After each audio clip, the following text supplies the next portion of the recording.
When I pull up here, yeah, and you pull up like a Lord with candy. Speaking from your burner, saying you can't stand me. Fresh like I just got a contract. Yo, what is up? What is up? What is up, everybody out there? How y'all doing? Welcome back to another episode of Hoops and Brews. It's your boy TPJ. What's good? How y'all doing out there? What up, guests? Guess what's good? What up, sir? How y'all feeling What's out up, there? sir? How are you? Pavy, how you Wonderful. feeling? It's late at night. Good, man. What's good? How you living? What? Now you ain't got nothing to say? What y'all been up to over there?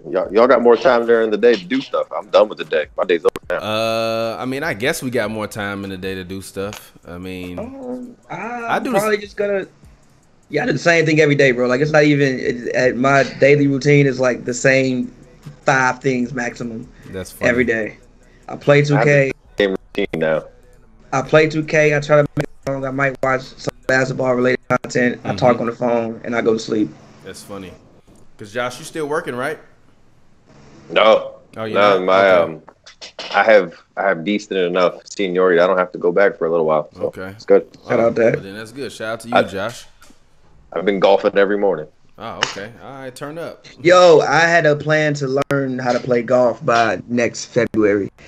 I took this lady golfing, and we had made like a little thing. We was gonna link back up in like next February and like go golfing again. Like, I'm mad that I can't go out like learn how to golf. Golfing is actually very competitive. Like, I understand why Mike will go golfing every day. It's actually really competitive because you don't have that much control. Yeah, and he get to drink. Like, you do, but you don't. I'll tell you right now. I've played so many different sports, and like after a while, like you just get used to it. You just figure it out. But golf is like the only sport that like you really need to put work in. It doesn't just come to you. Like, you need to go out and you need to just play.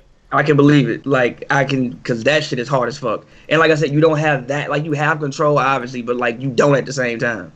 Like, once you hit the ball, that wherever that shit goes, like you have control of it, but like not really. So it's definitely infuriating at times. But I definitely enjoy it though. Wish I could go golf right now, but obviously can't. There's 100% effect. You hit one shot that will always bring you back. Yeah. So, yeah. Really? Oh yeah, the first time I went out, I shot like 115, but I had to drive like 300 yards, and like that was it. Like, I was hooked after that. Damn. Yeah, I think I hit like a line drive like 100 yards, and I was like, I'm getting better. The whole day was trash, but like I hit like one line drive 100, like it got air and shit, and I'm like, yo, I got to do it again. Let's go. Rented 100 balls, hit one that was good. Was like, yo, I got to go back again. But yeah, definitely. Yeah, my girl's dad, he loves to golf, but I haven't golfed yet. I've only done like putting and stuff like that. Well, I've been trying to come out your way, play Pebble Beach. I got to play that course. Yeah, I actually think he played Pebble Beach. Like right before the Rona hit, I think he came out here, and I think he played like Pebble Beach and whatever. It's another one in like, because Pebble Beach is in like Malibu, right? Yep. Yeah, so he played Pebble Beach and he played somewhere else in Malibu. I'm sorry, not in Malibu, in San Diego. And like came for like a week and like went on this like crazy golf trip, I guess. So he said it was amazing. There's so much fun, especially on the ocean. Especially when you can play on. Too. He shoots usually like a 76 or some shit like that. Or what's like the normal rate? What are people shooting usually if you're coming in at par? Like if you're coming in at par, 60s, 70s. Usually courses are like 72. Okay, yeah, 69 and 72. I think he said he usually shoots like, depending on the course, like 76 around there. I'm like, oh, okay, he pretty decent. Man, I shot a 94 yesterday and I was ecstatic. Yeah, literally. I mean, he's old as hell though. Obviously, he's old as hell. He's been golfing for a long time, but still, when he told me he shot a 76, I'm like, all right, I see you out here. You ain't joking. But anyways, what's good, man? How y'all doing out there? Welcome, Hoops and Brews. We're here. We're live. We're back. As always, don't drink and drive. Stay your ass in the house. Please do that. Unless you're not on lockdown, then I guess you can do whatever you want to do. Just follow the law, at least for right now. Try to stay safe. Be smart. People. Be smart. Yeah. Don't have a party with 100 people. And know your limits. Don't have a party with 1,000 people, please. And yeah, that's about it. You know what I mean? Keep doing what you're doing. But yeah, as Don't always, ride horses down 87. Huh? Don't ride horses down 87. G. Yeah, I've been thinking about this. Where did they get a horse from, bro? Why you Did that really horse happen? down 87, G? Yes, that really happened. Somebody got a horse on 87 in Chicago and was riding a horse down 87. Where do you get a horse from in Chicago? Or the highway. I heard they were both. Both. Where do you get to ride the horse to the highway? It was people in Toronto riding skateboards on the expressway. You got to ride the horse to the highway. We're talking about a horse though in Chicago on the south side. Where do you get a horse from, bro? I mean, shit. There are no ranches. There are no ranches anywhere near that I know of near Chicago. Where did you get a horse from, bro? From the stables. Where? It's somewhere in there. It's some stables southeast. Like southeast, yeah, on like 90, like past 95th on the east side. I thought it was like if you, I ain't seen no horses like over there. East, like near the Hundreds and like around 95th or something like that. I think it's like a horse stable around there. I take your word for it, but I ain't never seen no horses in Chicago. At least when my auntie was living over there. Maybe I was. I ain't never seen no horses in Chicago. Yeah, but I've seen horses in Chicago, especially downtown.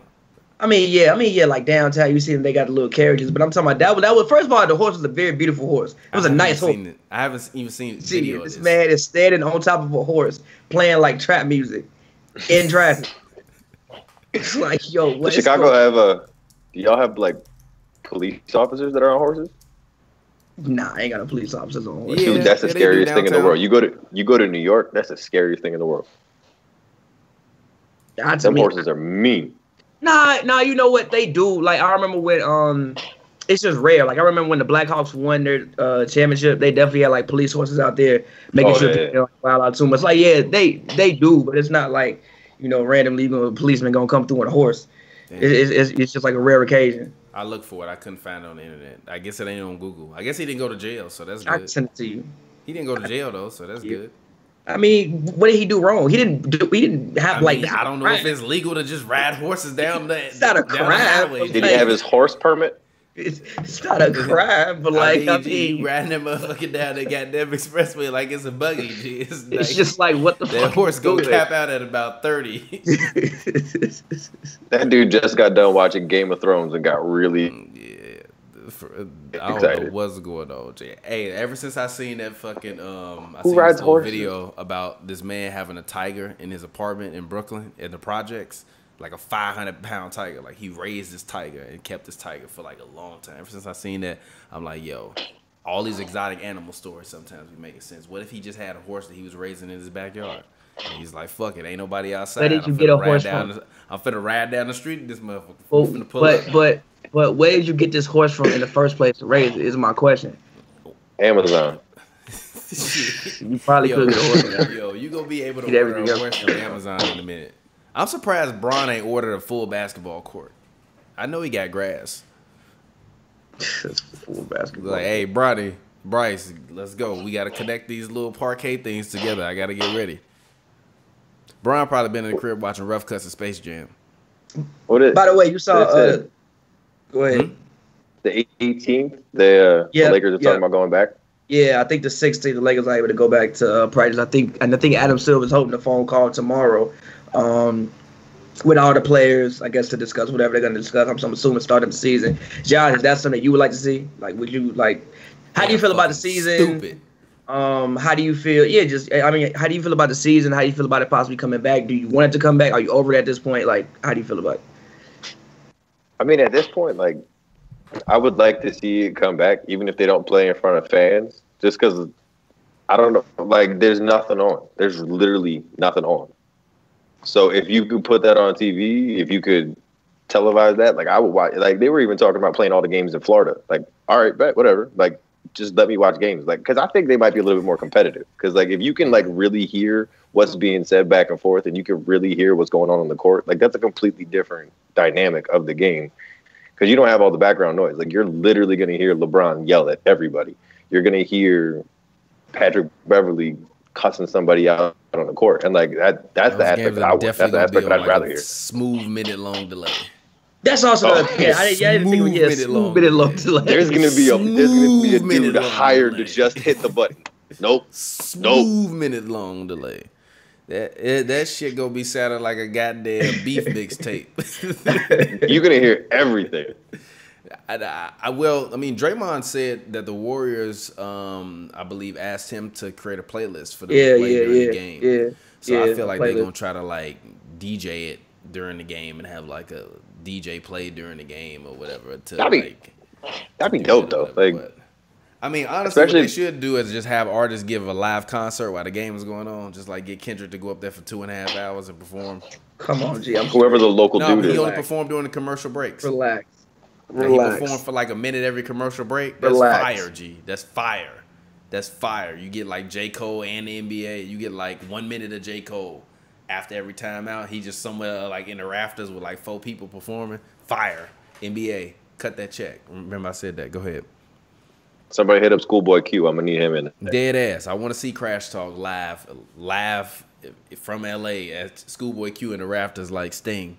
Schoolboy Q in the rafters like Sting. For real. I want to see that. I want to see that.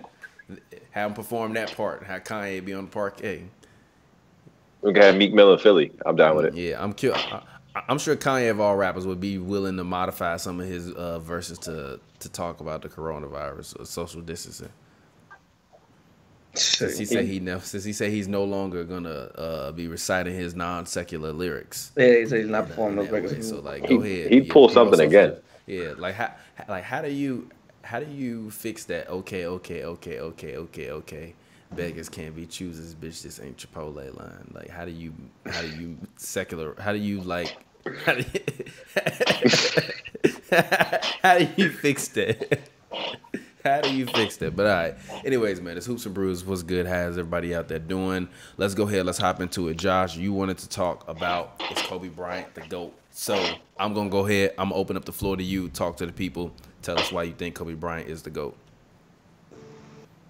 Every time I have this conversation with somebody, I always feel like you always have to like break it down into pieces because how do you like your best player? Like me, I like a killer. I like a dude that's gonna take you all day long. He's gonna beat you down. And like to me, LeBron's not that dude. LeBron is the smartest basketball player to ever play the game. And that's Magic basic. Johnson. Come on, man. Magic Johnson played. G. Stop. You got to stop. Absolutely. But Magic would take the game over and know I got to win this game. LeBron will make that extra pass even if it leads to a loss. Like. I'm tired of watching him pass out and not just take over the last 4 minutes. Magic did that shit a lot. You know how many jump shots James Worthy missed? You know how many goddamn jump shots James Worthy missed? Actually, my bad. I forgot. I turned on a 3-person camera. You know how many? They can't even see me. You know how many goddamn jumpers James Worthy missed? I just look at LeBron but I mean, I get what you're saying though. Yes, like yes. When you talk about basketball intelligence, yeah. To James Worthy, I'm gonna pass to James Worthy. If I got to pass to Dellavedova, like I'm not gonna make that pass. Why do we all like to act like LeBron played with Dellavedova his whole career? That shit really bothers me. Like literally. Do you know how many Hall of Famers LeBron James has played with? Why is it? He gave Dellavedova a championship. Why is it that when people mention LeBron James teammates, they never mention the best ones first. They always mention the worst ones first. You always hit Dellavedova first. Relax, bro. I hit about Ilgauskas first. I never hit about fucking Kevin Love or Kyrie Irving or Dwayne Wade or Chris Bosh or Ray Allen. I never hear about Udonis Haslem. It literally blows my mind. You said Hall of Fame. Where Dellavedova has a. I don't want to hear that, man. Come on, man. No. You stop naming LeBron worst teammates first. Name his best teammates first. Name the people that he passed to, like Kyrie, who made the shot to win the game. Oh, before you name Delly. Y'all be wilding out here. Y'all be wilding out here. This is the thing. I'm kind of taking up for LeBron too, because part of this is like, yo, y'all be catering to LeBron. Talking about he's so smart. Like, man, Magic Johnson played before. Michael Jordan played before. Kareem Abdul-Jabbar played before. Will Chamberlain played before. Bill Russell played before. Dennis Rodman, smart-ass basketball player, played before. Like, been a lot of smart-ass basketball players, G. Like, the hyperbole surrounding LeBron is egregious, G. Like, it dead ass is. You can't say LeBron was the smartest basketball player ever played. How is that quantifiable? He is one of the smartest basketball players I personally have ever seen. He's not the smartest basketball player ever played. Look, quantifying as the smartest, who the fuck knows, man? Who knows? But he's one of the smartest players that we have seen. I don't think there's any way that you come can on, man. that. I'm sick of this shit. Everybody always want to bring up these weak ass shit for LeBron. Like, we want to argue he's the GOAT or he's not the GOAT. Don't bring up goddamn basketball intelligence. We know he's intelligent, but he ain't no more goddamn intelligent on the basketball floor than Magic Johnson is. Or Michael He's intelligent, Jordan, but he ain't a killer. He ain't a killer. But actually, this is perfect because I was having the same argument with my girl brother yesterday. And we was talking about Michael Jordan because he was telling me that Michael Jordan would average 40 in today's game. And I'm like, no, he wouldn't. He would average like 38. The same thing he would average the same thing he averaged when he played. And that's exactly what I said. I said he would probably average at the most 38. He not averaging 40. Number one, he gonna let it be known he want to average 40, and they not gonna let him average 40. They not gonna let that shit happen. But he was like, yeah, but Mike was crazy athletic. And I'm like, yeah, but all these guys nowadays like can jump minimum usually like 38 inches in the air.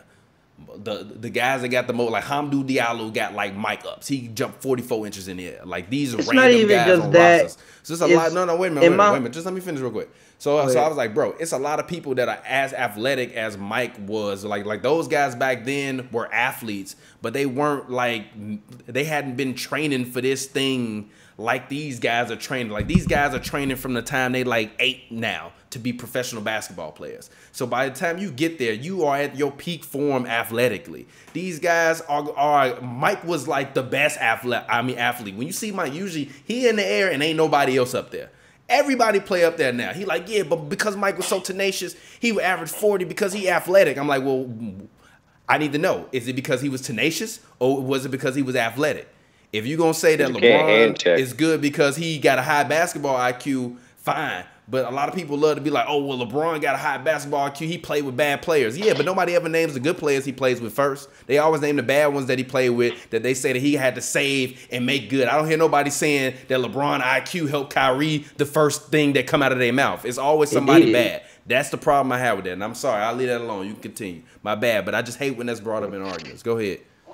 You can have your opinion. I'm not mad at it. That's your opinion. But I'm just saying, because I was having a similar argument yesterday. Go ahead. I picked Delly because legit he didn't play at that level anywhere else. So it clearly had to be LeBron's intelligence putting him where to be. When he went somewhere else, like we didn't hear about him. He didn't do nothing. So LeBron is absolutely making players around him smarter. He made J.R. Smith for a moment look somewhat decent. Made him look like J.R. won Six Man of the Year twice. Bron didn't make J.R. look decent. J.R. won Six Man of the Year before Bron. This is what I'm saying, G. This is what I'm saying, G. He made this JR is the kind of shit I'm saying, G. Bron didn't make JR nice. JR was nice before he met Bron. Yes. JR was nice since he was in Denver, putting the ball behind his back dunking. Yes, but listen, JR was more so known as like a 6-man, a streaky guy who could get hot. LeBron, when he came, stop, relax. When he came to the Cavs, for one, he got thrown in the deal. New York didn't want him anymore. They gave up on him. When he got to the Cleveland, he was a quality starter. He also actually became a really decent defender. Now, I'm not saying LeBron gave people fucking superpowers, but again, LeBron helps his teammates be better, as all the great players do. Like, to say LeBron doesn't make anybody better, or to say LeBron's, for instance, if LeBron puts you in a place where be like, yo, go stand here. Like you even seen Shump say, like you even seen some interviews say, like, yo, LeBron will be dribbling the ball, tell a person, yo, when he cut, do this. When he do this. Like, he 3 plays ahead in his mind. So to like just completely ignore that doesn't make sense to me.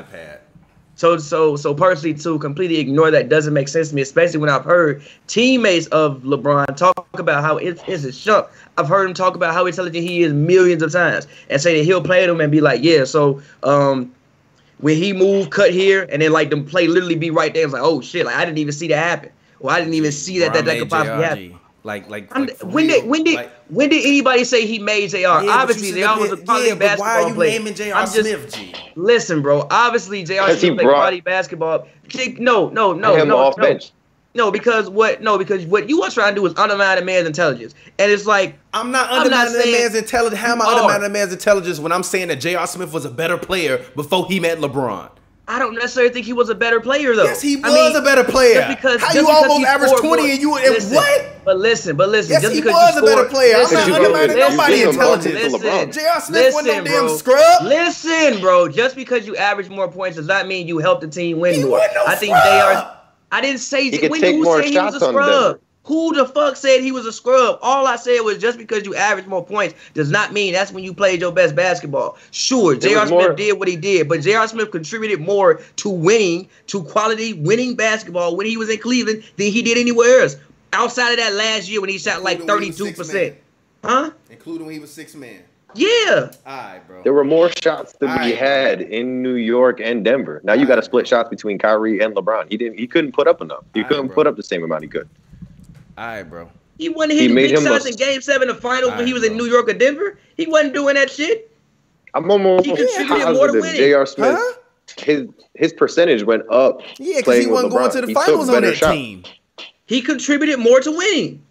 No, all right, bro. I guess Kevin Love, he was Kyrie Irving, and LeBron James didn't have nothing to do with him contributing to winning. Who the fuck? He had fucking Carmelo Anthony on his team, and who else was on that goddamn New York Knicks team? Chauncey Dan Billups. Who gives G? What? Jason Kidd was on that team. Tyson Chandler was on that team. I'm not going to disrespect Chauncey. Chauncey Billups was there. Tyson Chandler was there. Jason Kidd was there. So I'm not going to disrespect Chauncey, but you wild as hell if you compare him to Kyrie Irving, Kevin Love, and fucking LeBron James. What's wrong with you? Jason Kidd was there. Tyson Chandler was there. That New York team. Kenyon Martin was there. That New York team wasn't bad. That Denver team. Nene was there. Chauncey was there. Melo was there. Kenyon, or earlier younger Kenyon Martin, but I think Marcus Camby was there. That team went terrible. Martin? Huh? Oh yeah, Martin too. But he took JR. It was Melo, J.R. Smith, Chauncey Billups, and Kmart. He took them to the finals in 2009, didn't he? Who?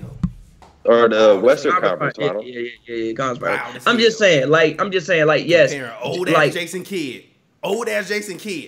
He's still Jason Kidd. Huh? He's still fucking Jason Kidd. You can't take away the brain away from the man just because he old. Obviously, he wasn't the New York Nets kid no more. You still can't take away that man's brain. And LeBron James. And also, J.R. Smith probably played his best defense when he was in Cleveland. For whatever reason that is, who knows? But J.R. Smith for sure played the best defense of his career, I think, when he was in Cleveland, to the point where he was legitimately a two-way player. Outside of Shump, he was probably outside of Shump and Bron, he was probably their best two-way player. LeBron told him if he don't get right, he's gonna be sitting on the bench again. But Josh, back to your point about Kobe. We just went on a whole tirade about LeBron. What was your point about Kobe? I just like killers. I think LeBron is in a different category just because MJ and Kobe were killers. They would do anything to take it. They would do anything to get a championship, and you see it. You see anytime Kobe gets anywhere near a championship, he'll drop points. He'll do anything he has to do to win. Where I've seen LeBron become sometimes suspect in the playoffs. I've seen him. Saw Kobe lose by 50 in Boston, but I feel you in Game 6. But I feel you. That hurt. And they got swept. And they got swept by the Mavs. You've also seen Kobe decide to not shoot the ball in a critical Game 7 when he lost a 3-1 lead too. People just gloss over that. He literally decided to not shoot the basketball. He literally said, "I'm not gonna shoot the ball." What you own, bro? I think that's a dog move. That's showing you need me. You need me. But come on, G. G, that's weak, G. We trying to win a fucking series, and you just not gonna shoot the ball because you want to prove a point. The fuck is that? That's also why. That's about real quick. I honestly do not like the whole. Oh, look at Kobe. He's so much like Michael. I don't think that they're that much alike. I honestly don't. I think that Kobe. You can see the comparisons, but it's a completely different animal. But mentally, G, Jordan had nothing to look at. That's just Mike. Even when you watch the documentary, Mike has a problem. He actually has a competition problem. It don't make sense. Yeah. He want to compete at everything. Kobe even said, "Yeah, people think we so much alike. No, we're not. I'm competitive at things I'm good at." Jordan playing fucking quarters with the damn security man and can't stop, and he losing and he can't stop. What are you doing, bro? If it was just a competition problem, why did he always have to involve money in it? If it wasn't a gambling problem, why don't you just compete without money? What is. Right, he had a gambling problem. Whatever. Yeah, but you happen to be the greatest basketball player of all time. So when I go out on that court, I'm gambling. I'm betting on myself. I think people also don't understand how much money MJ had at that time. Yeah, it's like $10,000 not that what he was gambling really wasn't that big of a deal. Everybody forgets the Nike contract, the McDonald's contract. He was gambling pennies compared to what we were talking about. I mean, yeah, but in 1993, you see $10,000, you think that shit is whoa, You can't even fathom that Michael Jordan is making that much money. But Kobe. I mean, you can fathom Michael Jordan's making $10,000, but I mean, yeah, but people don't, I mean, but people just see $10,000 and like, oh my God, and Yeah. But continue, Josh. Kobe just had the.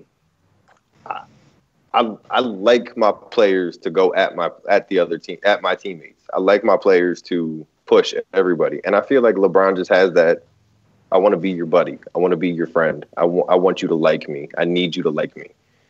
Where Kobe was like, my whole teammate, even MJ, my whole team can hate me, but if we win, that's all that matters. Like, that'll fix everything. Where LeBron spends so much time training these guys that he don't need to train. Like, just get out of the GM room, let somebody GM, and let them put people in place and just be a beast. Like, at that size, like, at your size, you can average 40 a game. Easy. Look at this fat face. I'm sorry. Look at Pavy's face. No, I'm just waiting on how to. Okay, go ahead. Kobe is the GOAT. I'm just waiting on how to hit Kobe is the GOAT. Yeah, and Josh, turn your camera a little bit. Try to center your head in a little bit more. So yeah, because you kind of. And by the way, I just want to say this. There we go. Anything I say is not obviously God bless Kobe. God bless Kobe and his family. Anything I say is nothing. Anything I say, I think. Look, man, I think Kobe is. Look, man, I think Kobe is great. I think Kobe is incredible. I think all of that. But when it comes to being a GOAT, I don't agree at all. And I want to hear you as to why you think the man is. So yeah, and also why did you mention LeBron's IQ when you mentioned that though? Because you started off with LeBron's IQ and then you mentioned Kobe, but why? Because LeBron is absolutely a smarter basketball player than Kobe and MJ. I would say that he's smarter than the two of them. I've seen him make. When you hear him talk about plays, 6 plays before they happen, and then they happen exactly that way, or him telling Bronny, like, he even knows how high school players are going to react. I mean, like, I've seen him. They high school players. Yes, high school players that have no idea what they're doing, and he still knows that they're going to make 6 mistakes before they make them. So his IQ makes him in the conversation, but.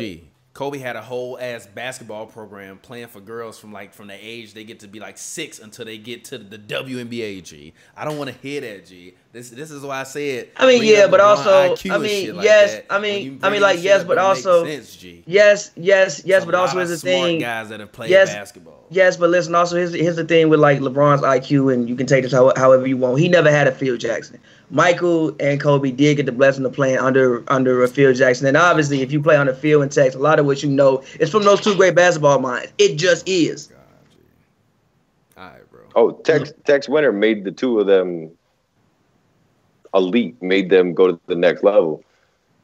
I would have loved to see LeBron go to the Spurs and play under Greg Popovich and see what could have happened.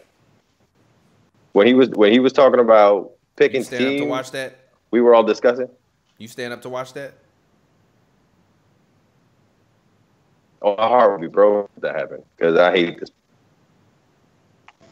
What'd you say? You broke up.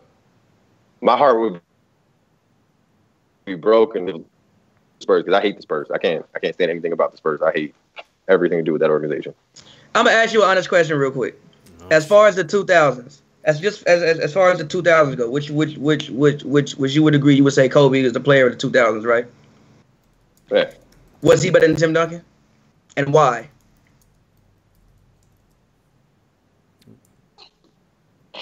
Yeah, he was better than Tim Duncan only because I never saw. Now, it might have just been Tim Duncan's demeanor that it never came out, that you never heard about it. But, like, I don't feel like he ever got on Manu. He never got on anybody, like, really pushed him hard. Like, I feel like they could have gotten more championships had they had a little bit more of a push. But, like, I feel like they had that friendly environment with each other. Like, hey, whatever happens, yeah. And they could have done more. They They had it set up with Kawhi that they could have just kept moving forward, kept doing it the whole time. Kawhi didn't want to play there. He didn't want to play there, G. He did not want to play there. So you think that so real quick, so you think you would have Kobe ahead of Tim Duncan as far as the player of the 2000s by far because you think that the Spurs could have won more and they didn't win more. I think Shaq is the player of the 2000s. An argument could be 2000s. No. Yes, he is. An argument could be made. Yes, he is. An argument could be. Kobe won his 5th ring in 2010. That's not the 2000s. I'm thinking split between Kobe and Duncan. Shaq. I think Shaq, because I think three rings, I three think Finals MVPs. Actually, 3 rings. Yes, sorry, 3 rings. I'm sorry, 4 rings, 3 Finals MVPs. Yes, give me Shaq. Period. Yeah, and he had his most dominant era during that era. Yes, give me Shaq. But Tim Duncan has what? I don't mean disrespect to nobody. I don't mean any disrespect to nobody, but if we're gonna start doing that, then you're gonna have to start throwing centers in greatest player of all time conversation. They already are. I feel like Tim Duncan. I feel like they already are. Well, then we shouldn't even be discussing anything because it was Kareem, Shaq. Kareem always in my conversation. Yeah, Kareem always in the conversation. My conversation. Yeah. Kareem. If I rank my top 5, to me, Kareem is second on my list. I just personally think when you look at, and Kareem, arguably, if somebody older than me wants to tell me Kareem is the greatest basketball player that they've ever seen play, I'm not gonna argue with him because his basketball resume is wide. Yeah, and to be honest, I haven't seen enough. I've seen like the documentaries and I've seen everything, but like I feel like watching it live is a completely different emotion that'll give you, like seeing that for the first time. I agree. Seeing him actually break people down and be like, oh, what is he doing? Like, there's nobody who does that. Like when he. I mean, honestly, go back and watch old Laker games. There's still nobody who does what Kareem does. There's nobody who does what Kareem does. I have never seen a player play like him. Go back and watch old Magic games. I'm sorry, not old Magic game. Old Laker games. They're available on YouTube. Just search like whatever Lakers versus whatever team you want to see full game, and watch an old Kareem game. There's nobody that plays like him. Period. Still. But go ahead. I'm just saying that for everybody that's listening to this too. Go and watch game 2 of the finals against the Celtics. After they said he was washed up, after they said he couldn't play no more, hurt. They were saying he was old, he couldn't play anymore, and he came out and just dropped it up. Like, you don't do that if you're not one of the greatest. You can't just. I feel like that switch to players have like really makes a difference for when you're really looking at players. And I don't know, Kobe's switch goes higher than everybody else. I'm saying Shaq for the 2000s. Shaq for the 2000s will have 4 rings. 3 Finals MVPs, an MVP. He was an All-Star 8 times out of those. I'm sorry, 9 times out of those 10 years. All-Star MVP 3 times during that decade. All-NBA first team 6 times during that decade. Second team, he wasn't. Third team, he was once. And All-NBA defensive team second team, he was 3 times during that decade. And he never made a first team All Defense. No, and he was also Ever? champ in 2000. No, he was second team 3 times. Duncan. Why don't we ever just give me Shaq? Why don't we ever discuss all the players that Shaq played with the same way that we talk about? The same we talk about who? Shaq. We talk about how LeBron won championships. He had to have Dwayne Wade. He had to have Kyrie. He had to have Ray Allen. Blah blah. Why don't we ever discuss like all the like Shaq didn't get a championship without another player? Yeah, but usually the players that he was. But Shaq wasn't a player that played with a bunch of other Hall of Famers. It was usually only one other Hall of Famer that he was playing with on that team.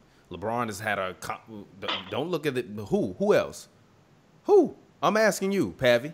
When they won, who was the other Hall of Famers? Played with Kobe. Like who you? Okay, what that means? You need other ones. Playing with Kyrie, Kevin Love, Dwayne Wade, and Chris Bosh. Shaq only played with Chris Bosh. I'm just saying, and an old the Gary team Payton. that Shaq played for, he didn't win a championship.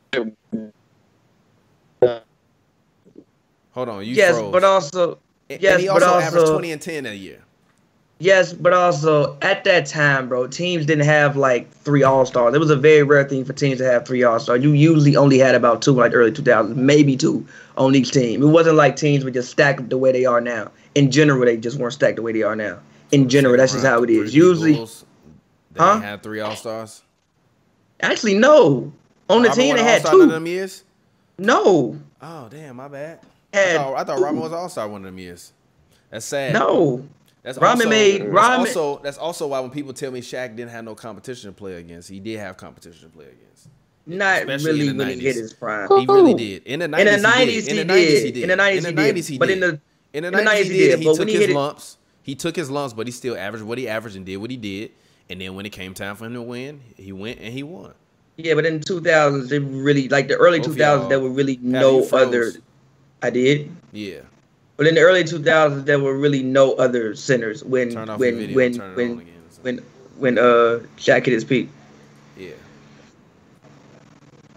Who was that big? Who could really guard him? Like there was no other centers in the league that you could at least one up on him. Yeah, true. He won it in the league. Hold on, I'm finna remove Pavy and see if we can add Pavy back in here. Go ahead, keep talking. My bad. I would have loved to have like Shaq go up against some of the other big men. Like at least Shaq grow up in the era. Pavy, are you there? Yeah, I'm here. Okay, go ahead. My bad, Josh. I would have just loved to have seen Shaq play in like the big man era, like actual go up against the other big men of the craft. He did. In the 90s. He didn't go up against Dr. J, Kareem. Dr. J wasn't no big man. We talking about Wilt and Russell? Damn. Wilt. Somebody got power bombed. Russell. Play. I want to see him body somebody who could body him back.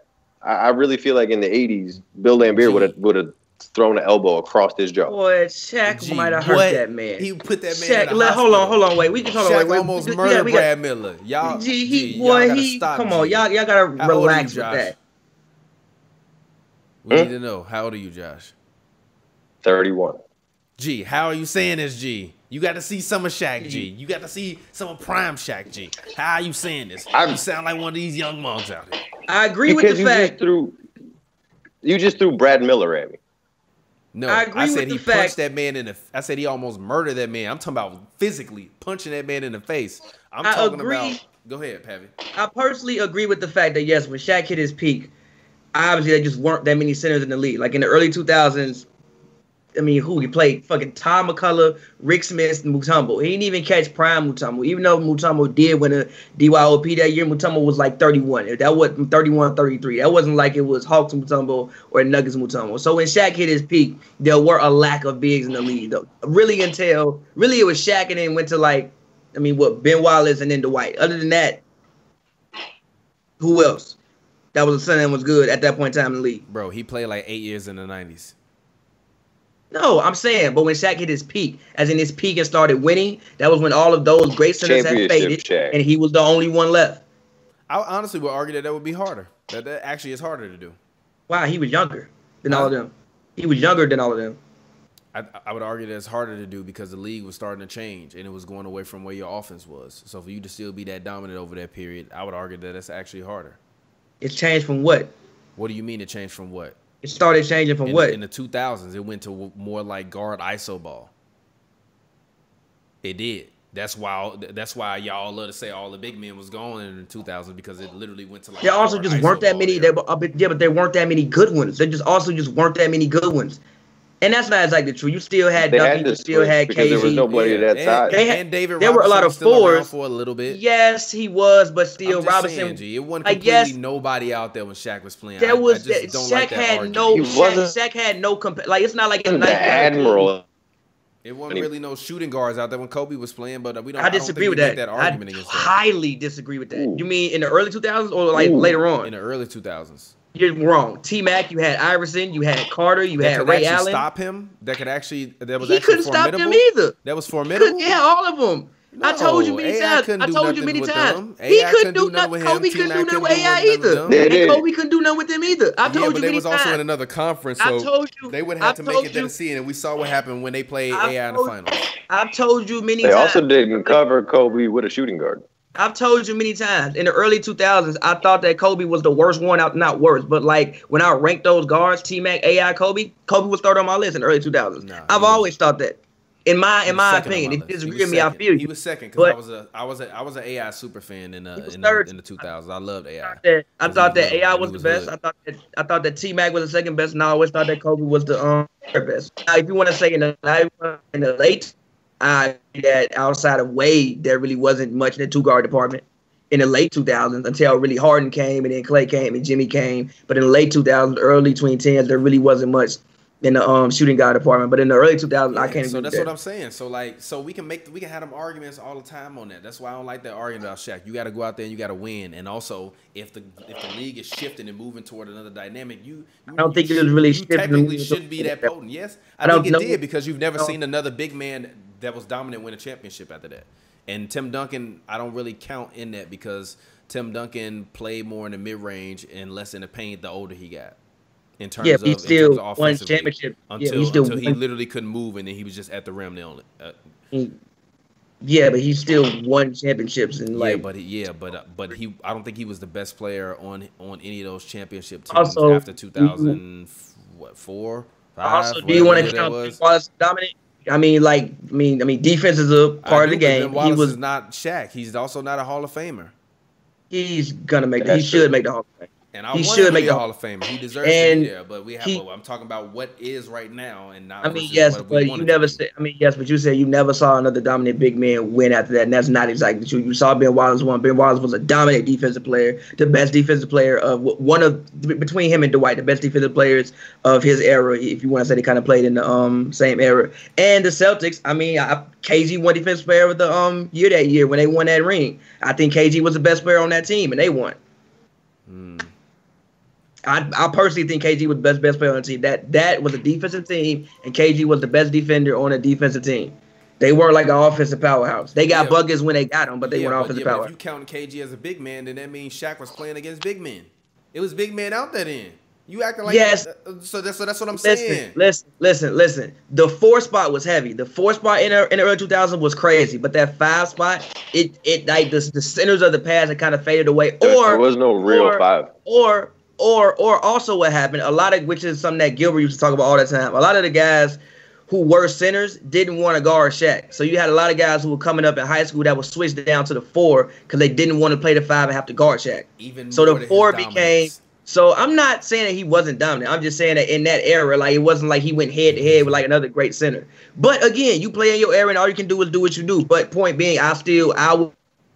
Duncan Kobe would be it would split time for me as like those guys of the 2000s. Shaq is kind of like trapped in between like the 90s and the 2000s to me, but that's just my opinion. Okay, all right, let's go ahead. Let's move on. Josh wants to talk about. Go ahead. My bad.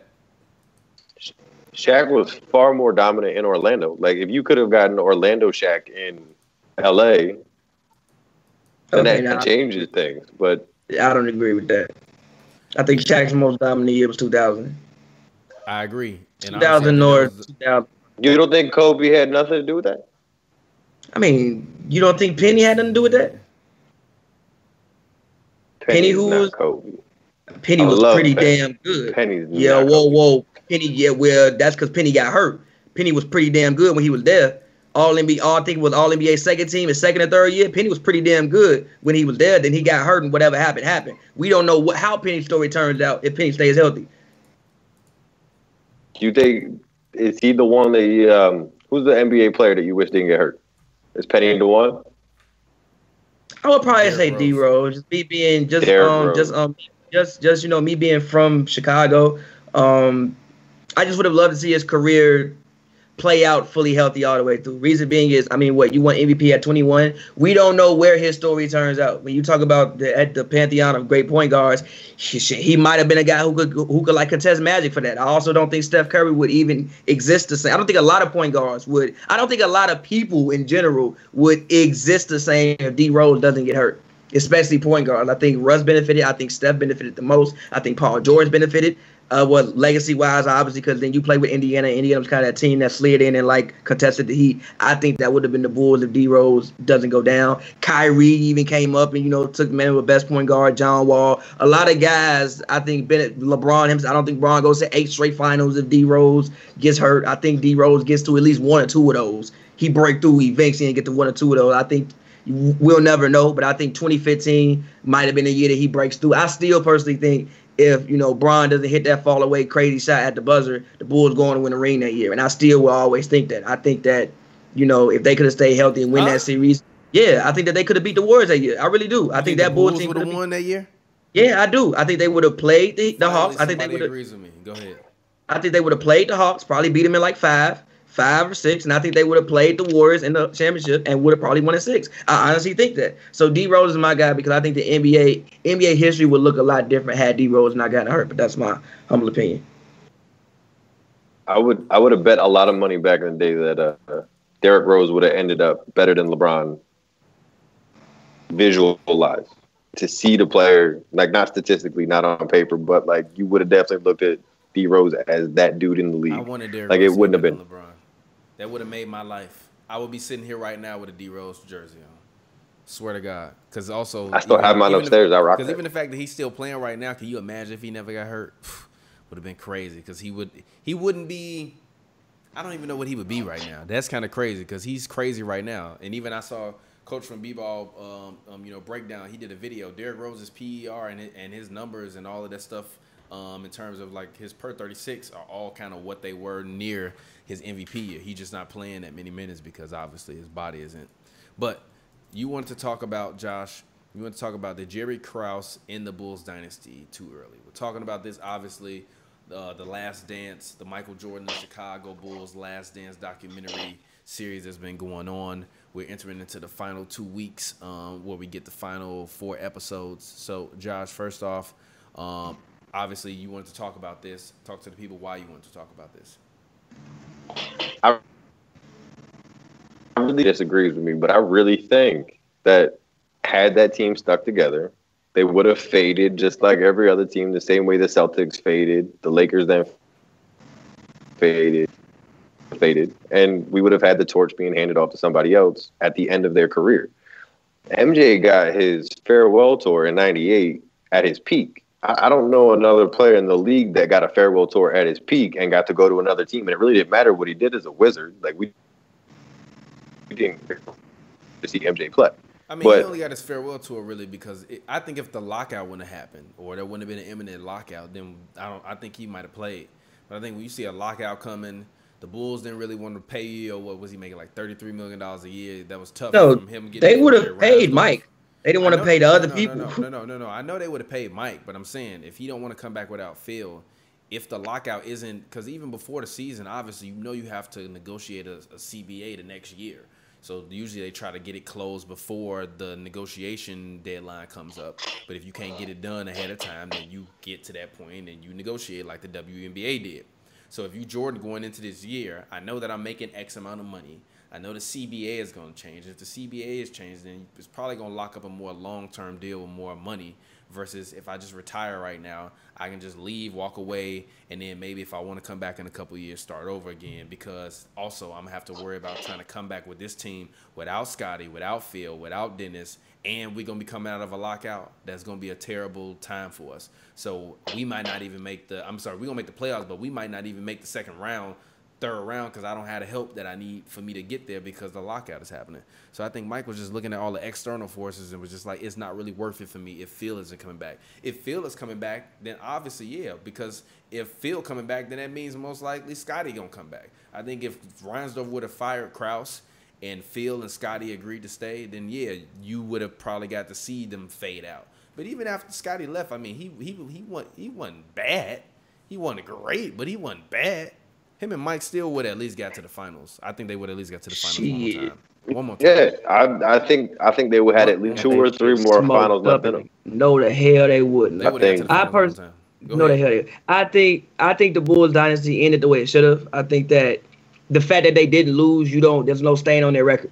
The fact that they didn't lose, we gotta have these conversations instead of talking about what actually happened. I think it ended the way it should have. I think if they do stay together, you have an aging core. Mike is 36, Scottie is in his 30s. Scottie in '98 wasn't looking the best in the finals. His back was half dead. It's not like Scottie. Yeah, Scottie was cool. He was still a quality player, but it's not like Scottie Pippen was the all-star superstar. Scottie Pippen was. Rodman was getting older. Rodman would have been 38 the next year.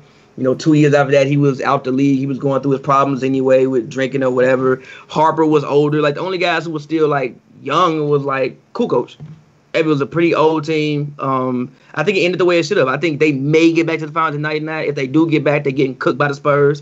2000 comes. I don't know what happens. I don't think they even reached the finals in 2000. Like, I think, though, it ended the way it should have ended. Obviously, It's unfortunate that it kind of got like forced out and pushed out, but I think it ended the way it should have. You don't get a chance to contest the legacy at all, so it's like it's stainless. And again, I don't think that it would have ended the way you think. I know we were talking before the show. You like, oh, they would have met Kobe in the finals. I don't think that happens. For one, does Phil even go to coach the Lakers?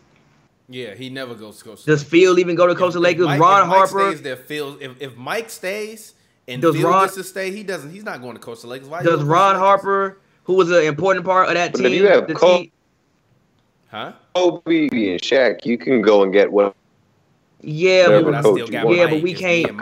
You could have had. Yeah, but we can't lie about what Phil brought to that team, and then even like a guy like Ron Harper. Does Ron Harper, who was a starter on that team, end up with the Lakers? Like, does that happen? So there's so many things that would have to fall into place. I don't think that you would get what you think you would get out of that. I don't think it would be some like legendary passing the torch. For one, I don't think the Bulls would last that long. Number one, I just don't. You said Mike was at his peak. I don't think Mike was at his peak his last year. I think he was really, really good.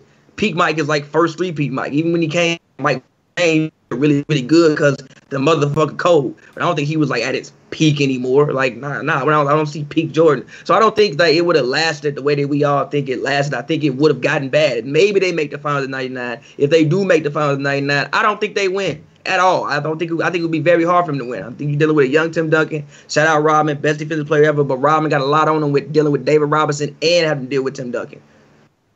Yeah. I don't like the thought that team was ended on a business decision. Like, it wasn't even a basketball decision. It was a business decision. I mean, I think it was a business. I think it was a basketball decision, too. I think it was both. Nah, I mean, you even said, when you even saw in the documentary, Crouch said, when I analyzed the team, I saw an Asian core. I saw an Asian group. I thought that Mike was the only one who still had his best year, who still had some very, very good years of basketball left in him. And I think that he was right. I think everybody else's career was on the downside after that. It's not like anybody else got better or stayed at the level that they were at in '98 after that year. Nobody else did. So I think that it ended the way it should have. I mean, obviously, you want to get a chance to lose, and that's what people want to happen. We all love to see things come crashing down, but I think it ended the way it should have. I don't think that we would get some glorious pass the torch moment. Also, they escaped in '97. The Pacers should have won that game. I don't know how the hell they didn't, but they escaped in '97. Do they come back the next year and play them in '99 and lose? Who do they even make the finals in '99? Do the Pacers beat them? 2000, the Pacers go to the finals. So I definitely don't think they would beat them in 2000 if that same core is still intact. I think. So no, I don't think Mike was. Mike not losing. No, it's not about what Mike. First of all, we've seen Mike lose. Mike ain't John Stark. We've seen Mike lose before when his teammates weren't at the level that they needed to be at. His teammates were getting older, and were not going to be at the level that they needed to be at. So I don't think that it would have ended the way that or have some ceremonious, we get back and we go to the finals and we go out and not pass the torch. I don't think that happens the way you think it happens. I just don't. If I really took away from this past week, the special, the two things. One of the big things that I took away from, you can hear it in MJ's voice as that season, he's all right, over it. But I really think you don't put that thought in his head. You freezing, Josh. If he's that competitive, if he has a competition problem, then if you tell him Phil's gonna be there next year, then he's gonna bust his ass this year and he's gonna bust his ass next year. And he's not gonna stop. He's gonna find the next Scotty. He's gonna find the next guy to step up and do what he needs. And I think it pushes them to go a little bit farther. I think MJ checked out the second he knew Phil wasn't coming back. I think he knew, this is my last straw. This is it for us. We got to go hard now, and then it's over. He knew the vacation was coming. I mean, yeah, but also at 35, do you want new teammates? Seriously, you've been playing with Scotty for 13 years. Do you think I really want to get out and go and get a new cast of guys? Again, they were going to trade Scotty. I mean, he did in Washington. He didn't have to do it there. Yes, but that's after you retire and you completely come back. Again, they was going to trade Scotty for T-Mac. Michael Jordan said no to that. They tried to trade Scotty a lot. Jordan said no. I think that Jordan saw Scotty as my perfect partner. So it's do you want to start over kind of at the same time at 35-year-old? Mike and T-Mac would have been crazy. Yes, but not for winning at that point in time. Whatever. They would have to show me it wasn't going to work. Yeah, but T-Mac was 18 coming out of high school. You weren't going to win championships with T-Mac at that point in time. Yeah, true. Michael would have had no patience for an 18-year-old exactly. kid. Yeah, no, he would have smacked T-Mac. Exactly. So, he would have put that elbow right in the chest. Yeah. So, I mean, yeah, like, it would have been cool to see, but I just don't think that everything ends up exactly the same way. I think it ended how it should have. I think they walked off on top. And how many stories do you get of that in sports, you know, when guys leave on top? I think Ray Lewis did it. I think he left from the Super Bowl. Tom Brady couldn't. Well, we don't know. It might be bad. It might be bad or it might be good. We don't know. The story ain't finished yet. Yeah, but I think we know that his Tom Brady's best years are behind him, though. Yes, but I'm saying, like, if he goes to Tampa Bay and they win a ring and he retire, I mean, we don't fucking know. We don't know. If they win a ring, he's They said the same thing about Joe Montana. Joe Montana came out slinging.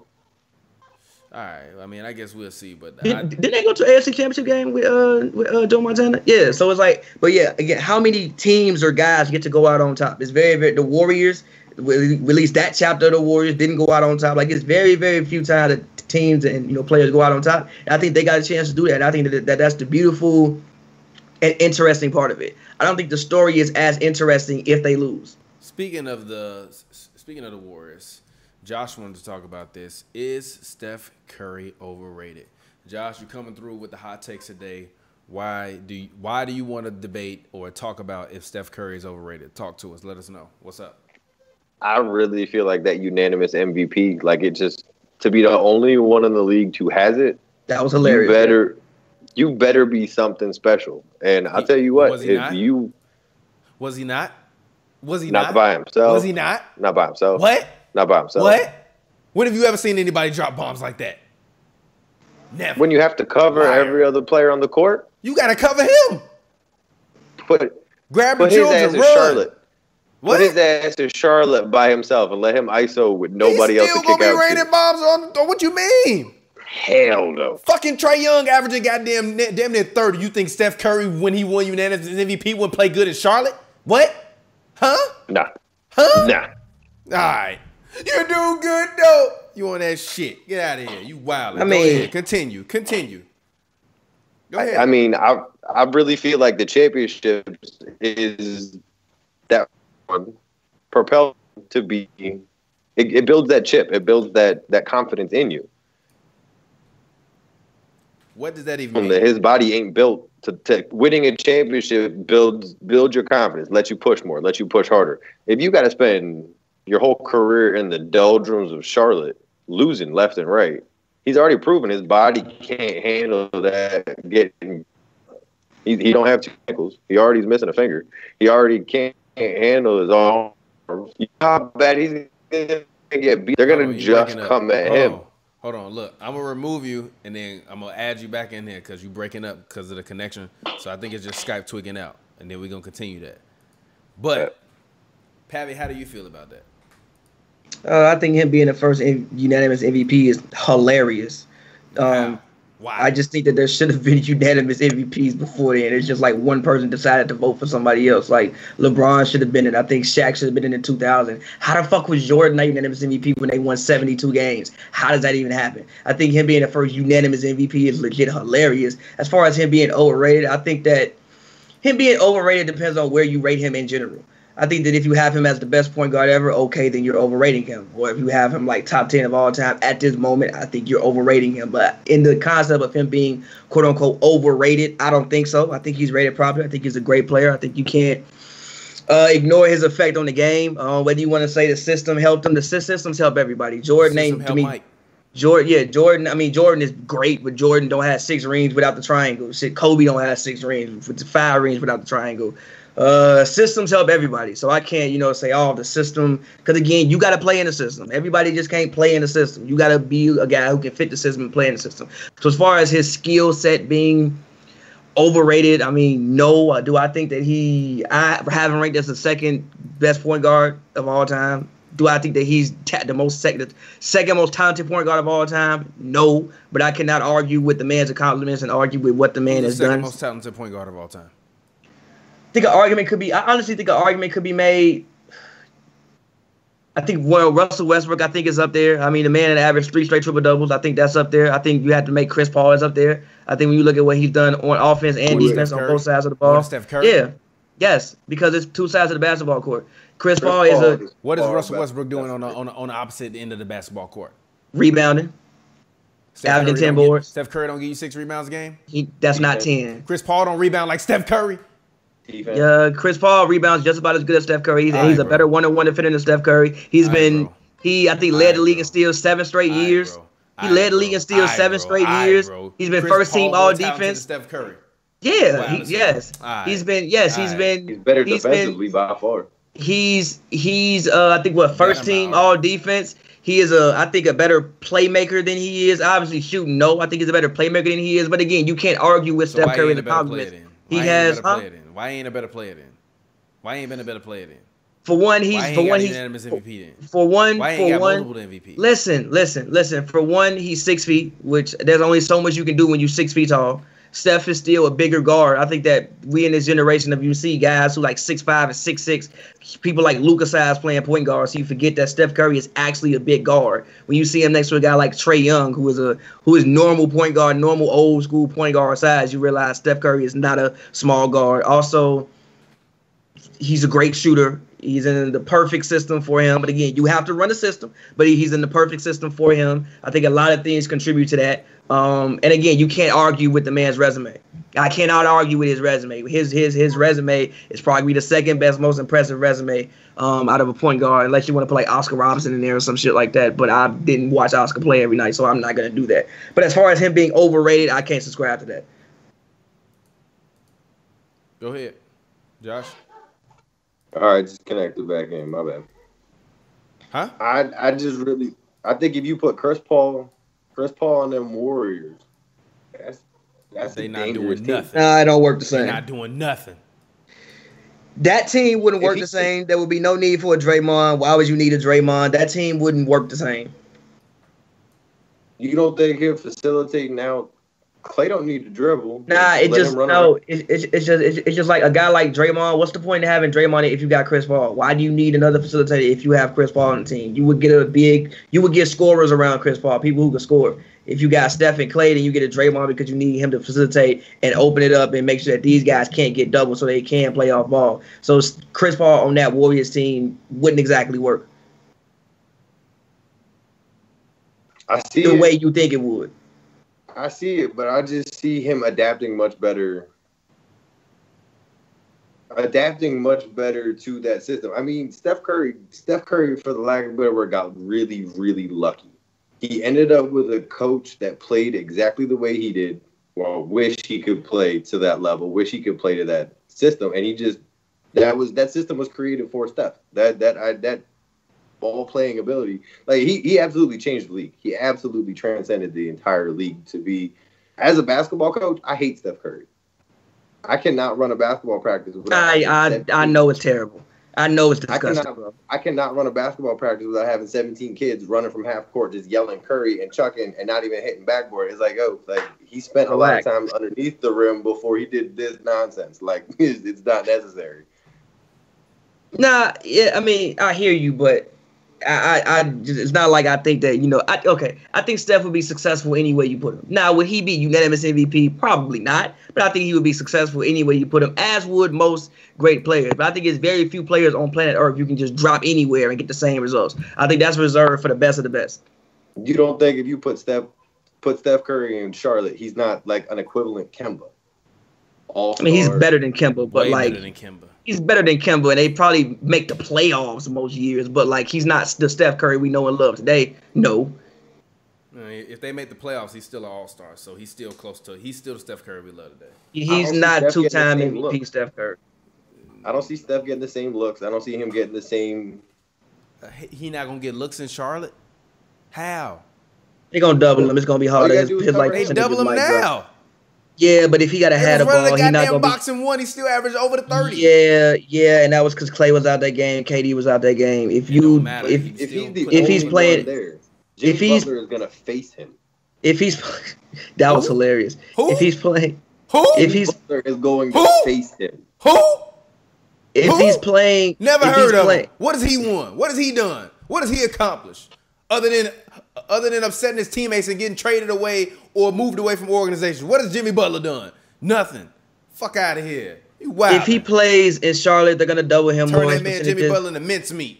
They're gonna double him more. His percentages might drop. He might have to go to the rim a little bit more. He may be more susceptible to injuries because again, you can push in the paint. That means more people get to touch you. That means you get to hit the ground more. With his percentages, would he give you the same exact production he gave you in Golden State? I don't think so. Do I still think he would be a very good quality, one of the best point guards in the league? Yes, I do. But again, I think he'd still be an all-star.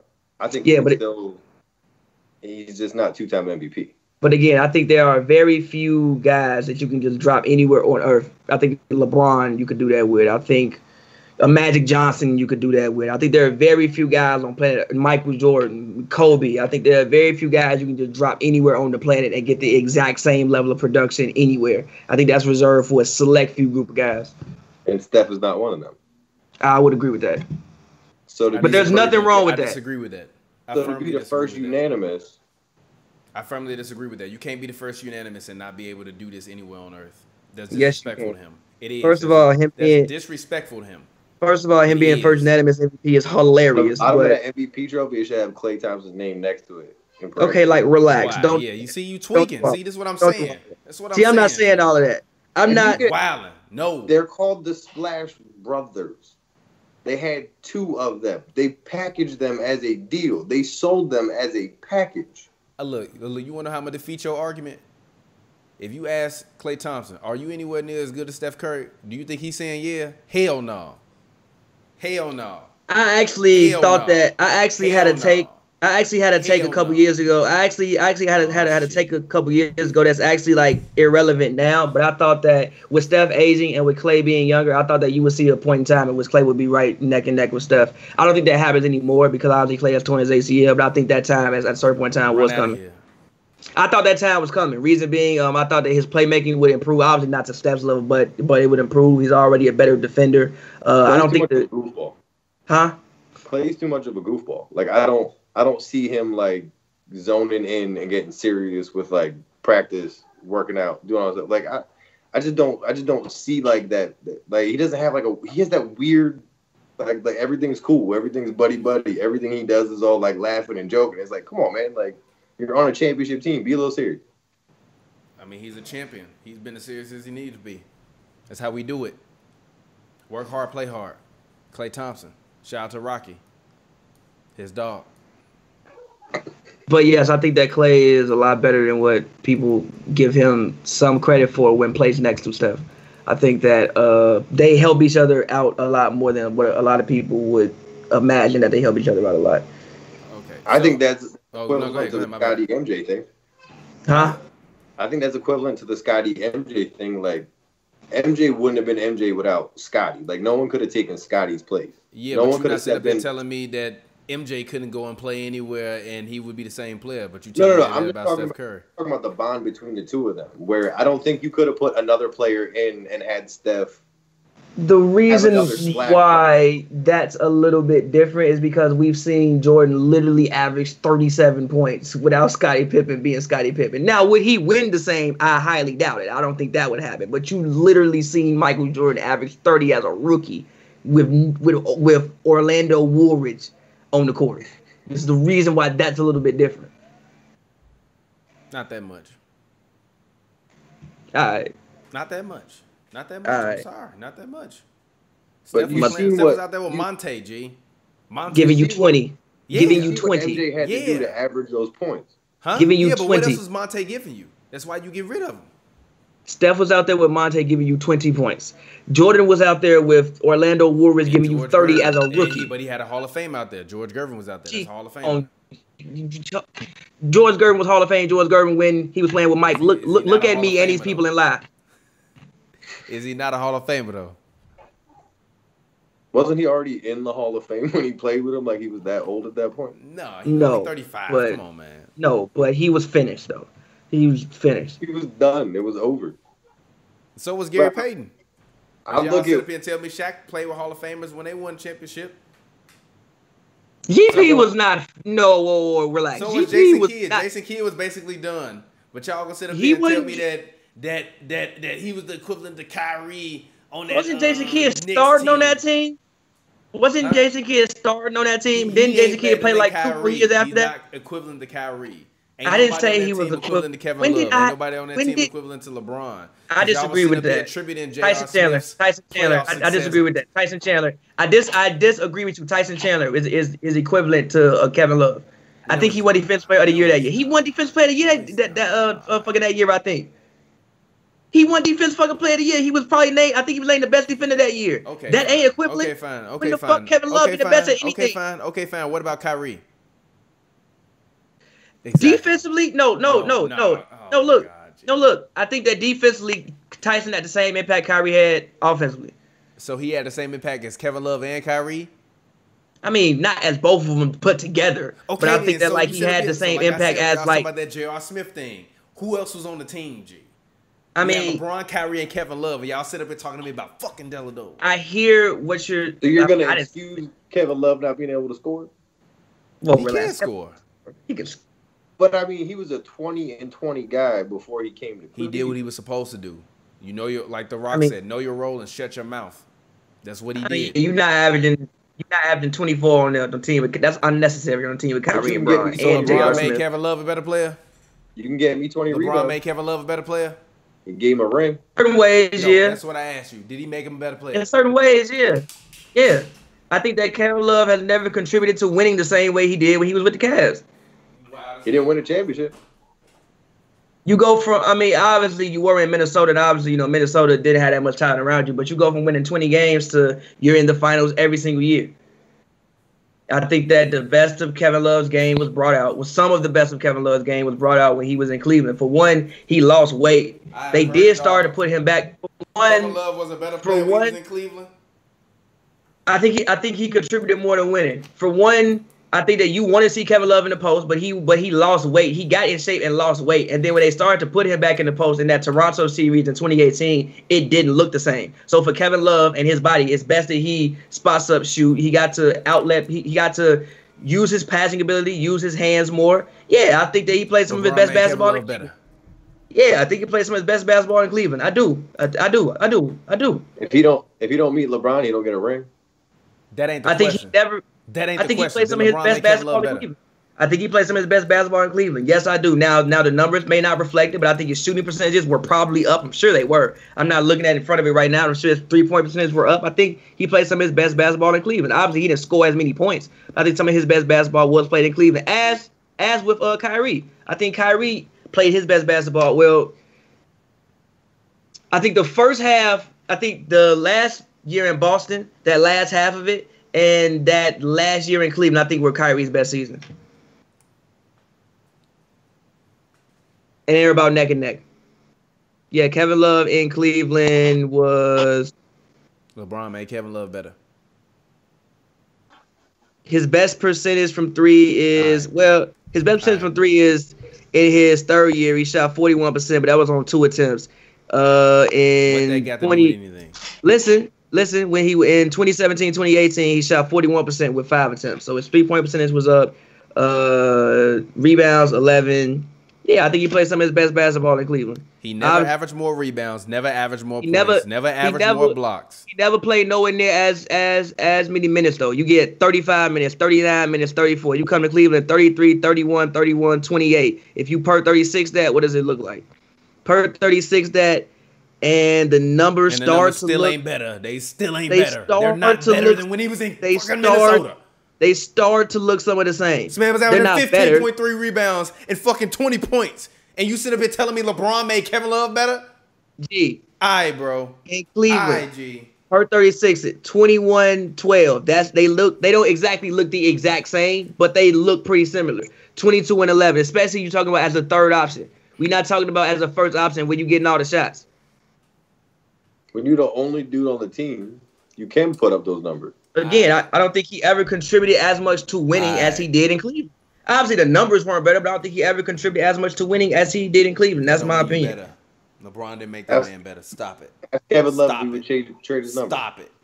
Stop it. Stop it. I saw Kevin Love make smarter plays in Cleveland than just playing bully ball in Minnesota.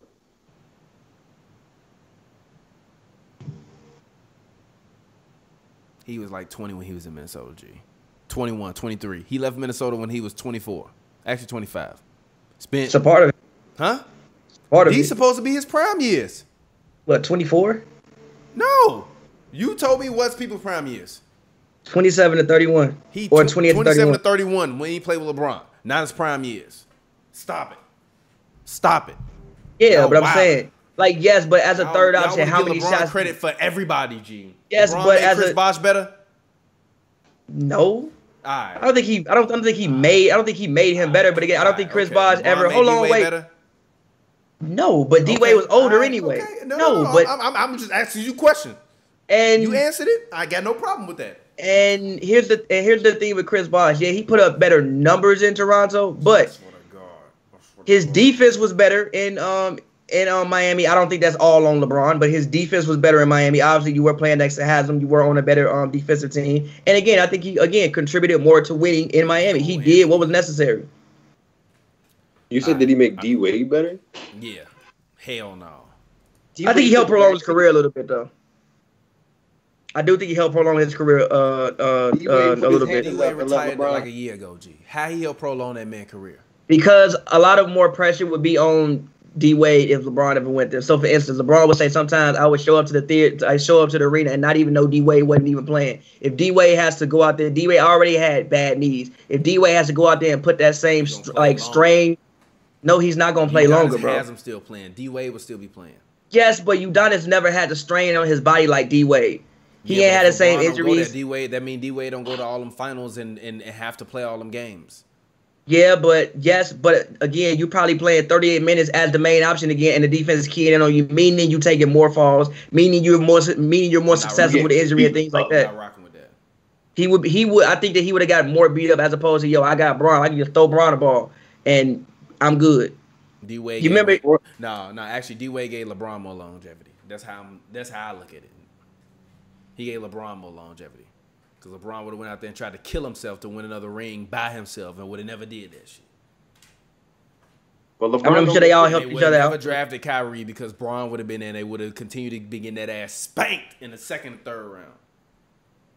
Go ahead. Anyway, speaking of LeBron, rookie year. You wanted to talk about this, Josh. So last topic of the show. Did Carmelo Anthony deserve Rookie of the Year? What do you think? Go ahead, talk to the people, explain your argument.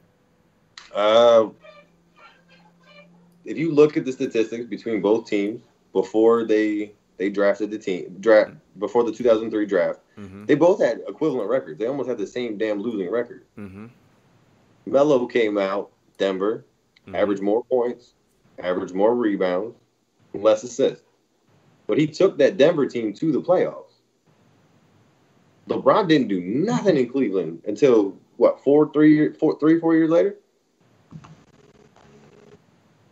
I look at Melo as Melo came out showing that he's a winner, showing that he was going to take your team to playoffs and do everything. That rookie year, he definitely 100% played better than Brown in a harder conference, in a harder division. I agree. 100%. But this is part of the thing that I say with LeBron when everybody sits up here and they tells me. To be fair, supreme being and all that stuff. It's just like, nah, like there have been guys that have been as good as him for certain periods throughout his career, I don't think anybody has been the bona fide better player than LeBron year to year. But I think that arguably every year there was somebody better than LeBron.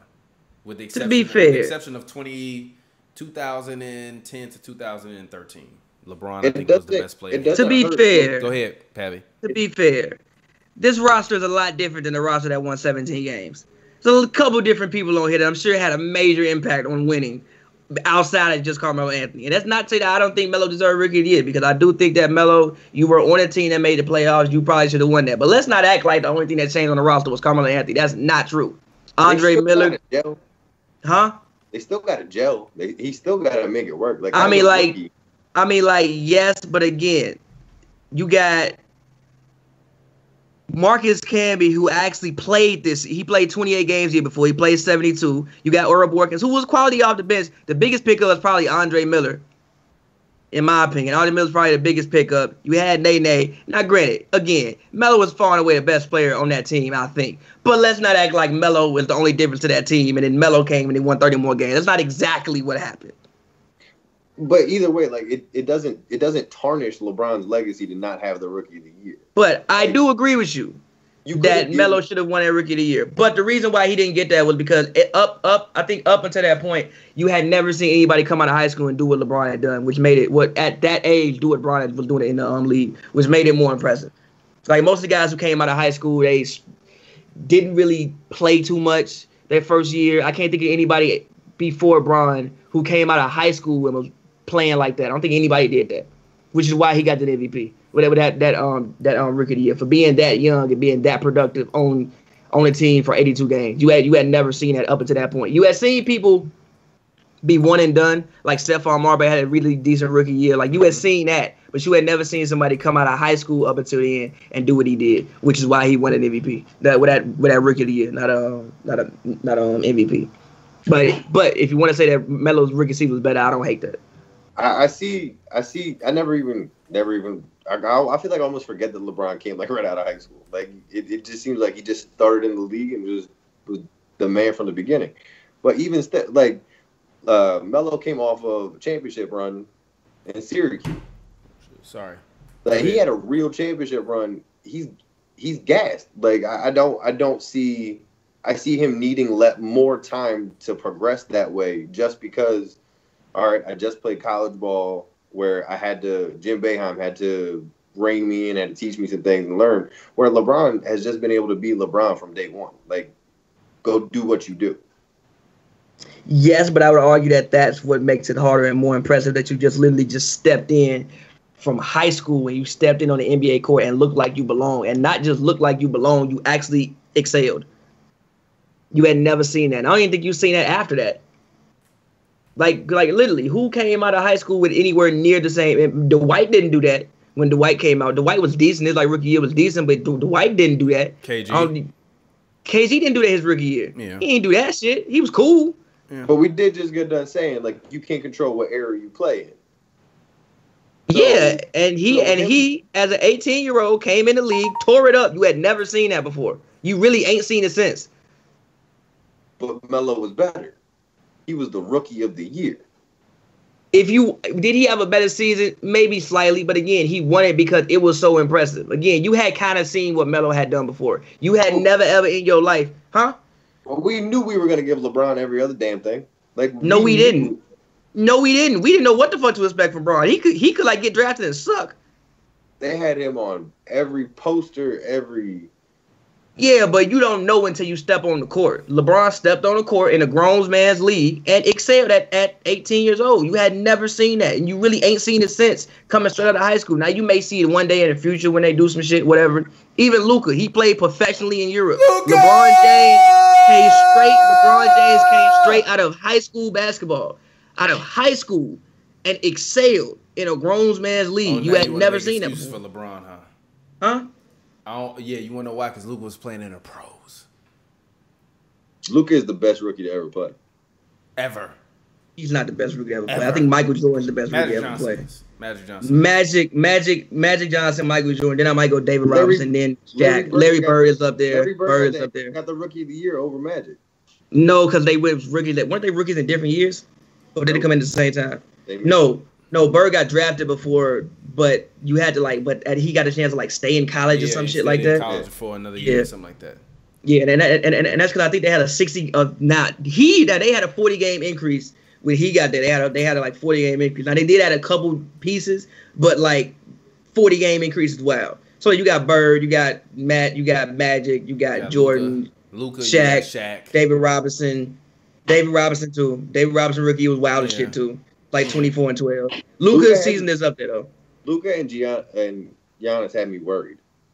I'm worried. I'm worried about the day comes that the best player in the NBA is not one of ours. It's already here. Giannis is the best player in America. He's the best player on planet Earth. I have a take that I think in this decade, as long as we can get basketball, the MVP will be won by a foreign player 50% of the time. Giannis. I think Giannis is going to get to 5 or 6 MVPs.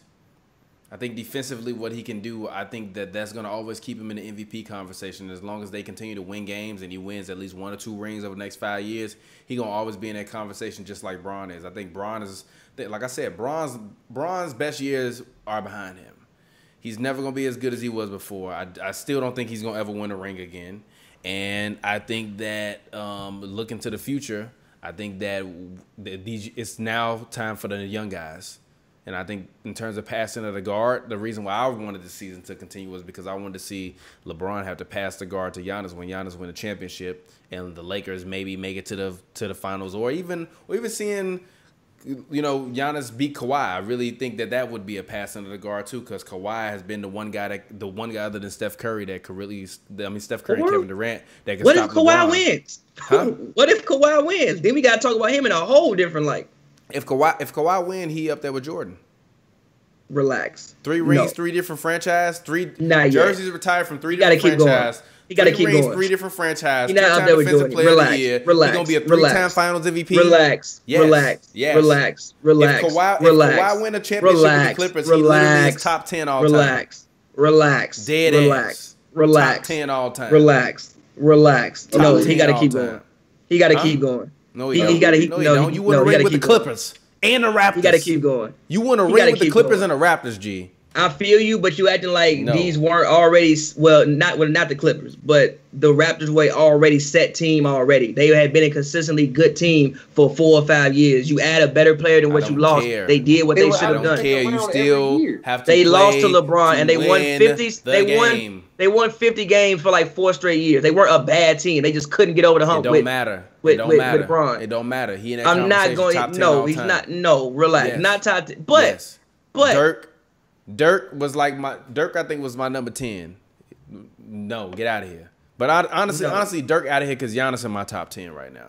What other player in the league ever has done what Kawhi's done? Literally, I can't wait. I want them to crown MVP, so Giannis get his second MVP, and then you can't say nothing because everybody else in your top 10 usually don't have 2 MVPs. You got the most reckless top 10 of all time, bro. No, I don't. Not yet, G. Now, credit. I think Giannis has a real chance to get there. Number 7. Now, I don't have any issue with that, but I think Giannis has a real chance to get there. But I am a believer of letting shit play out. I want to see what he does in the next 6 years. He has a real chance to get there. Again, Giannis could who the fuck knows where the story ends for Giannis, but I can't put him at that level yet. Giannis ain't even got 20,000 points yet. It don't matter. Get to 20,000 points. He don't Can he play at that level? Can he play at that level for another 6 years? Yes, easily. Barring injury. Not even barring injury. I've seen him in person. He is a physical freak of nature. Even if he gets slow and decides to just put on more muscle and more weight and just get down there and bang with people, nobody can touch him. That dude is humongous. He is one of the largest and longest, I'm talking about limbs, human beings I've ever seen in my life. And literally, he's like this. I think unless it's something catastrophic, which I doubt that that's going to happen for him because I think that he usually has good running and jumping mechanics. He's not a person that I think that plays recklessly either. My issue with Giannis though is all those Euros, like you step on somebody's shit the wrong way, you tweak something, you develop bad ankles, things like that. But as long as he has no nagging injuries or things that could turn into like a nagging thing, I think he'll be fine. One of the biggest things that we always talk about is how did LeBron stay so healthy for so long? Like, at that size, at that speed, at that ferocity. But like, is he built the same way? Giannis is. We'll see. I think Giannis personally is built better than Bron. We'll see. I honestly, I think physically, and although I haven't seen LeBron James in person yet, up close, I've seen Giannis. I've literally asked Giannis a question. LeBron is much slimmer than what he looks on TV. Yes. Giannis is slim, but Giannis literally is like this. Like Giannis literally is humongous. Like he is a huge human being. Like I see Visa Zubac all the time. He's 7 feet, 7'1", whatever. Giannis is not taller than him, but Giannis looks bigger than him. Giannis looks more muscular than him. He looks more athletic in person than he is. I think literally like when Jason Kidd saw Giannis and thought, yo, you could be one of the greatest players to ever play because you could probably run point guard and be able to dunk all over everybody.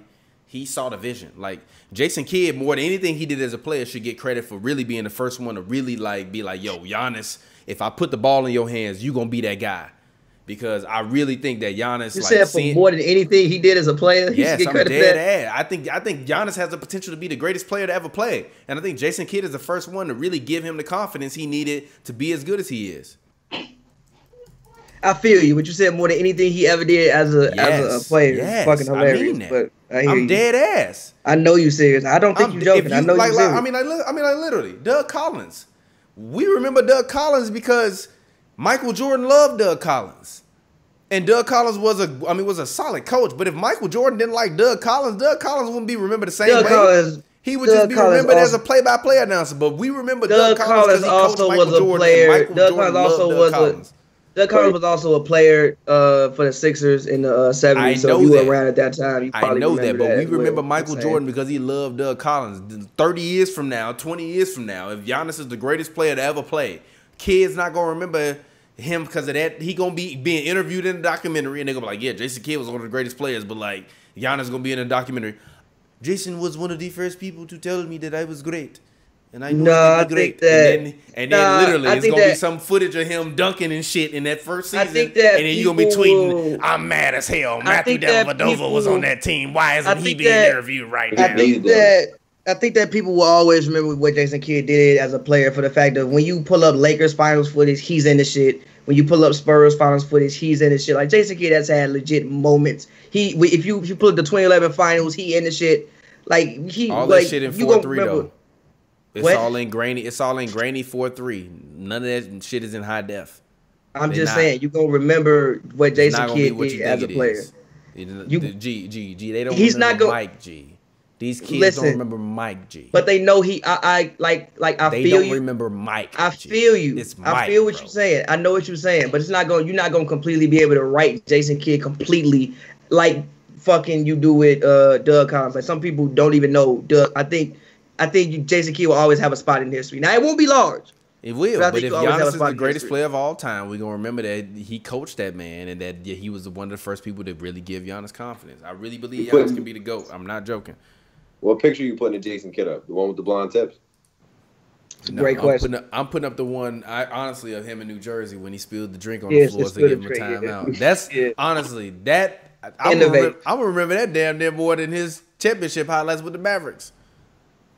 That was innovative. I just remember a couple long, slow threes of the Mavericks. I remember Kidd as a net personally. I remember Kidd as a net too. Jason Kidd was one of my favorite players growing up because I used to always play NBA Live and I would play point guard with him because he could rebound, he could score, and he could get assists when he needed to. And Kenyon Martin on NBA Live when he used to run down the floor when he could throw up alley-oops and he would catch. That Nets team, if it played right now, would be actually probably better. That Nets team, if it played right now, would probably be the best team in the East. I agree. You would move Kenyon to center, which is also why I think that team is a little bit disrespected in history because I just think Shaq was so great.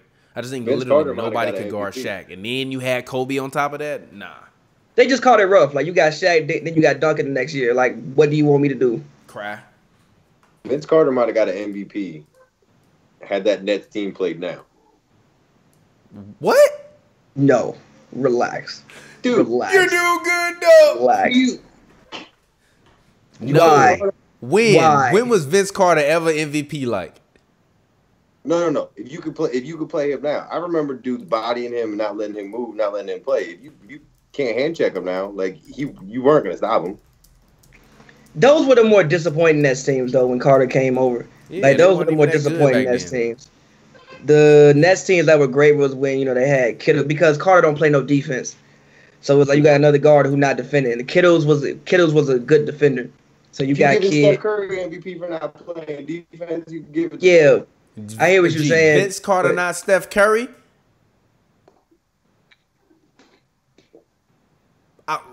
Response? Huh? He ain't. He's not. But I was about to say what? They don't do the same thing. That's fair. But no, I don't think there's any world that Vince Carter will win MVP. There's no world ever where Vince Carter was even. I told you. I never thought Vince Carter was. Shout out Vince Carter, Hall of Famer, but I never thought that man was a superstar. I agree with you. That's the first take you've ever had that I literally have no argument with. I can't even be like, well, but no. He was never a superstar to me. He could dunk. He was cool. And could score 20 points. And that was it. This is not a superstar. But I also think Scottie Pippen was never a superstar. So I think Pippen had a couple years. Scottie Pippen was never a superstar. I think Pippen was a superstar. Scottie Pippen was never a superstar. I think on the court he was never a superstar. I think that Pitt was a couple years top 5 in both offense and defense. Nah. I think he was. Not averaging 20. I think he was top 5 defender. 22? Huh? Not averaging 22? Yeah, but what about the assists? Come on, man. No. What? Still no. What? No. I think he would. And also, how many points are you supposed to average with Jordan? The man scoring 30. I don't need to score that many. You know, MJ's not going to give you the ball anyway. Interesting. But I still saw Klay Thompson go out and average 20 while Steph Curry averaged 27 and Kevin Durant averaged 20. Because they don't dribble outside of KD. KD dribbles. Mike putting that bitch on the floor. Steph Curry dribble.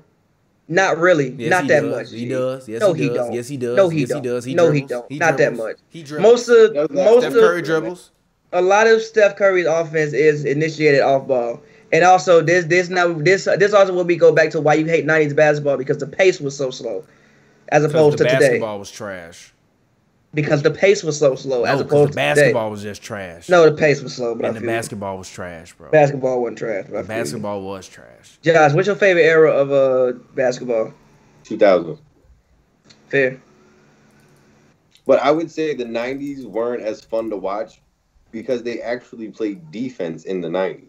Like, you actually had to scheme against teams. You had to run offenses. You had to run plays where shit had to develop and you had to find the shot. And if you didn't, that team was going to make you pay. You have to scheme now. I hate you have to scheme now. If you don't scheme for Kawhi, for PG, what? You don't scheme for Klay Thompson? You don't we had this thing. For Steph Curry, you don't scheme for Ben Simmons? You don't scheme for Joel Embiid? You don't scheme for Giannis? We do you this don't scheme for Jimmy Butler? Bam Adebayo? That's a real question. You don't have the Kawhi rules. You don't have the Ben Simmons rules. You have the MJ rules, though. Yeah, but all MJ rules just have to defend the man. Ben Simmons rules. And you do got Ben Simmons rules. Stand 10 feet back and let that man shoot a 3. That's the rule. Let him shoot whatever he wants.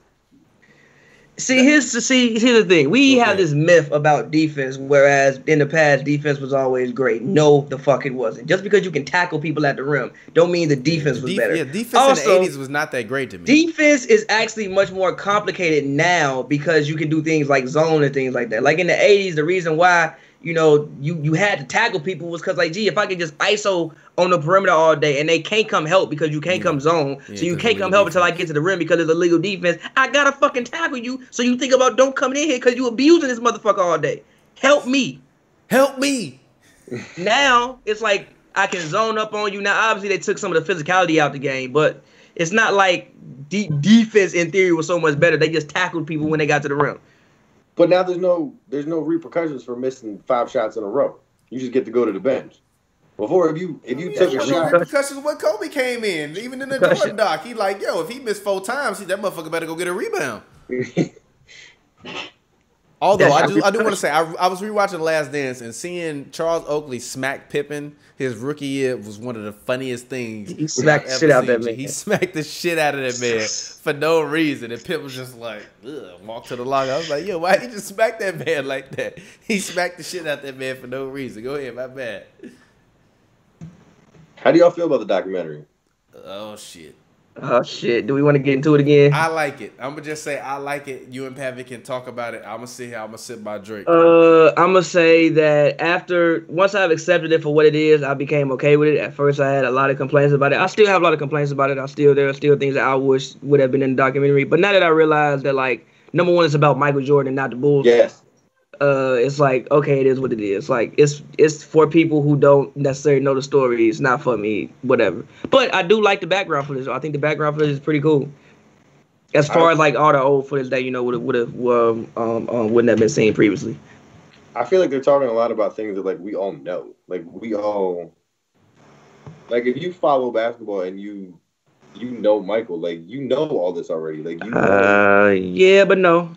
Yeah, I remember like one of my homies was like, "Oh, Michael retired in 1993. How the fuck do you not know Michael retired in 1993?" But whatever.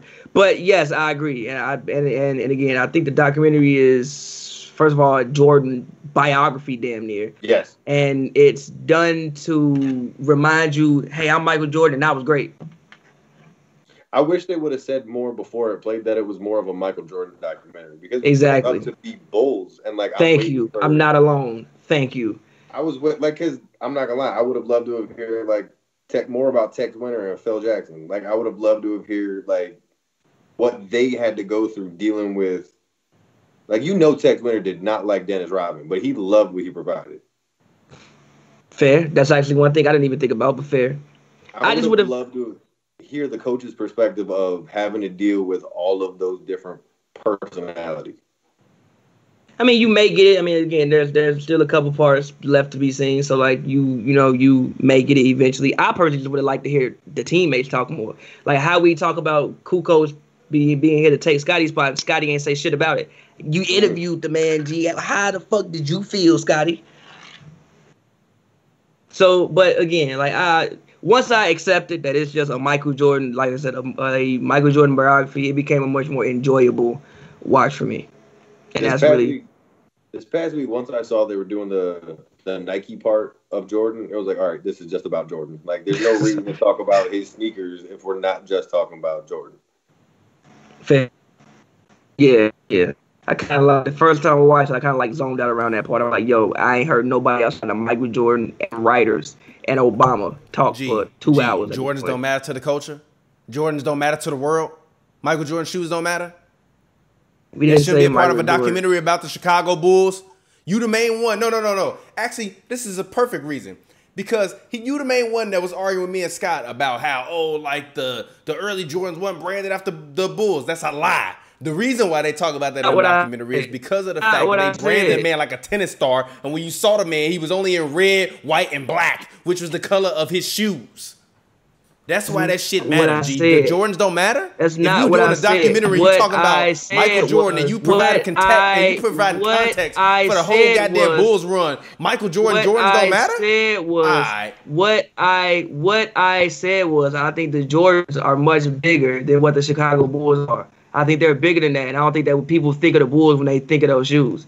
I don't think people think of the Bulls necessarily when they think of Michael Jordan in general. I think people think of Michael Jordan, and Michael Jordan is a separate entity, and then you get to, oh shit, he played for the Bulls. I think the first thing you think about when you think about Michael Jordan is the shoes. I think Michael Jordan's shoes might be bigger than the NBA. Agreed. Trash take. What other? Other than now it's popular since MJ, but like nobody else came out with shoes in any other colors. It was just the team colors. Like now you can get LeBron, you can get LeBron's in any color, you can get Kyrie's in any color. Huh? Yeah, Jordan was the first one to start retroing and changing his colors. Right. But they was the team colors. I got 10s upstairs that are green and black. Yeah, but they not the original ones.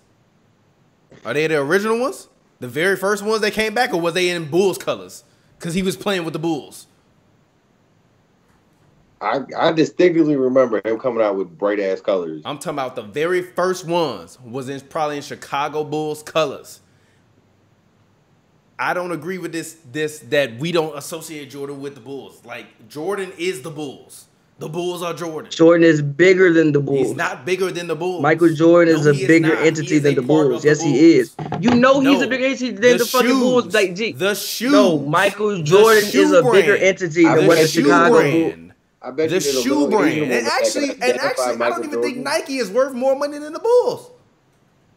That don't mean, I hear what you're saying. I hear what? Wait, you gotta look that up. Look that one up. Look that one up. You could be wrong or right. Look that one up. And no, I think that again, like I said, I think Michael Jordan is a separate entity apart from a entity by himself that is bigger than the Bulls, bigger than the NBA, bigger than basketball, bigger than sports.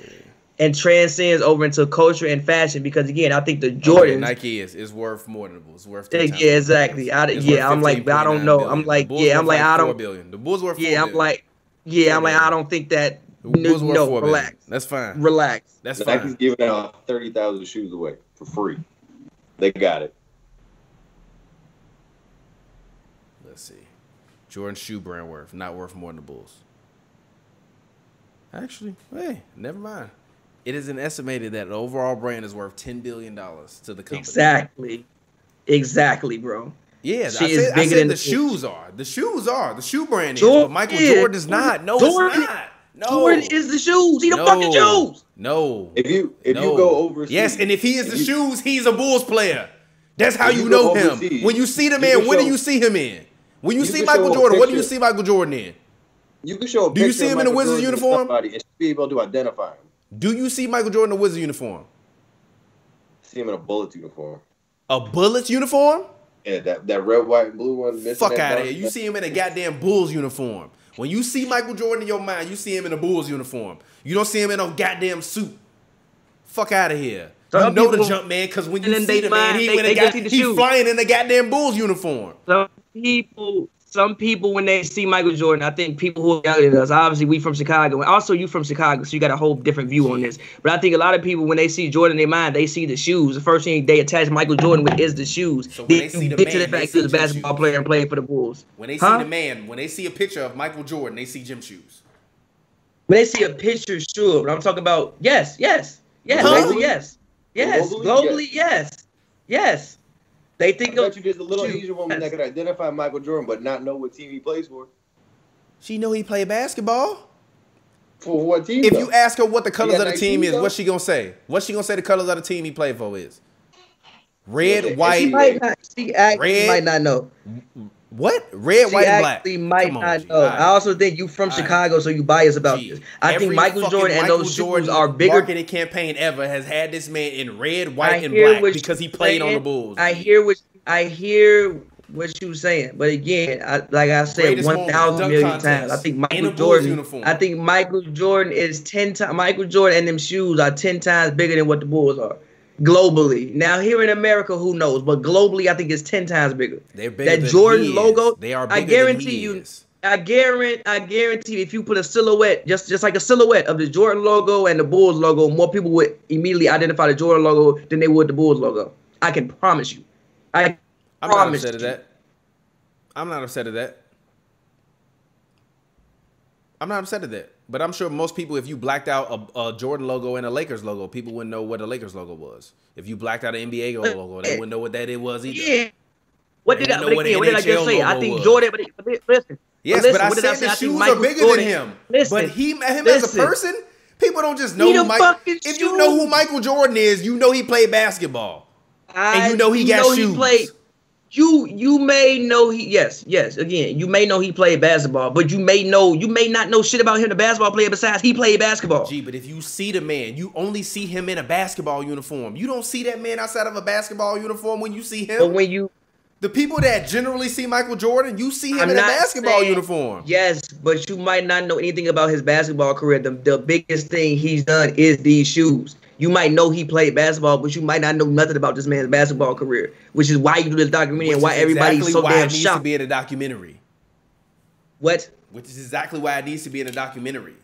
You arguing about that part being in a documentary. Why? That's exactly why it needs to be in a documentary. It's a part of the Bulls' history. No, that's a part of Jordan's history. I don't know if that's a part. The Bulls brand is not as big as it is. If Michael Jordan isn't as big as it is, if the shoes ain't as big as that is.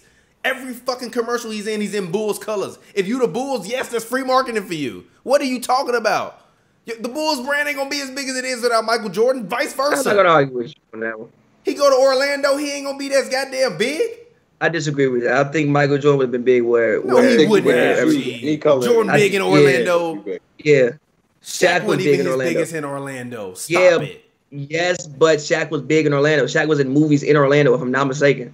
Didn't Kazam come out when he was with the Magic? If I'm not mistaken, Blue Chips did. I know for sure. Yeah, Blue Chips did. So I think, which I disagree. I think not as big of a star though. I think that okay, so Orlando versus Chicago. Shaq getting drafted. He a star wherever he go. It's fucking Shaq. He not gonna be a bigger star in Chicago? Not really. What? I think that I think that because you from Chicago, you putting Chicago on his pedestal. Chicago is the third largest media market in the goddamn United States. I understand that, and at the same time, I still think these guys will be stars anywhere they go. So why don't nobody wear Derrick Rose's shoes? People do wear Derrick Rose shoes. You crazy? Derrick Rose still got one of the most popular shoes in the world. They still selling out in China. Let's I'm Google dead this. ass. I don't disagree with you. He's still doing global tours. I'm sorry, he's still doing global tours. Of Derrick Rose. I'm just saying they're not Jordan. I mean, yeah, but also he tore his ACL, and he was never as good as he was before the shoe came out. MVP, if he was as good as he was after the shoe came out. In 2018, it said D Rose is not in the top 5. D Rose is not in the top 5 of. He's still doing global shoe campaigns. He's still got a new shoe coming out every year. But listen, he is one of the top sellers in China. One of the top sellers in China. 70% of the sales of the Adidas D Rose line. 70% of the sales of the Adidas D Rose line are from China.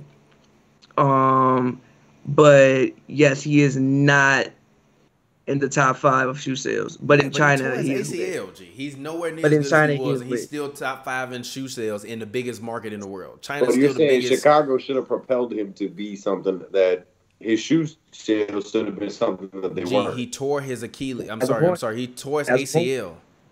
Yeah, the MVP? Huh? Yeah, that's the point. He tore his ACL when he was the MVP. His shoes was selling the top. What do you mean? I don't think they was. Yeah, but what were they? They weren't. Yes, they were. What do you mean?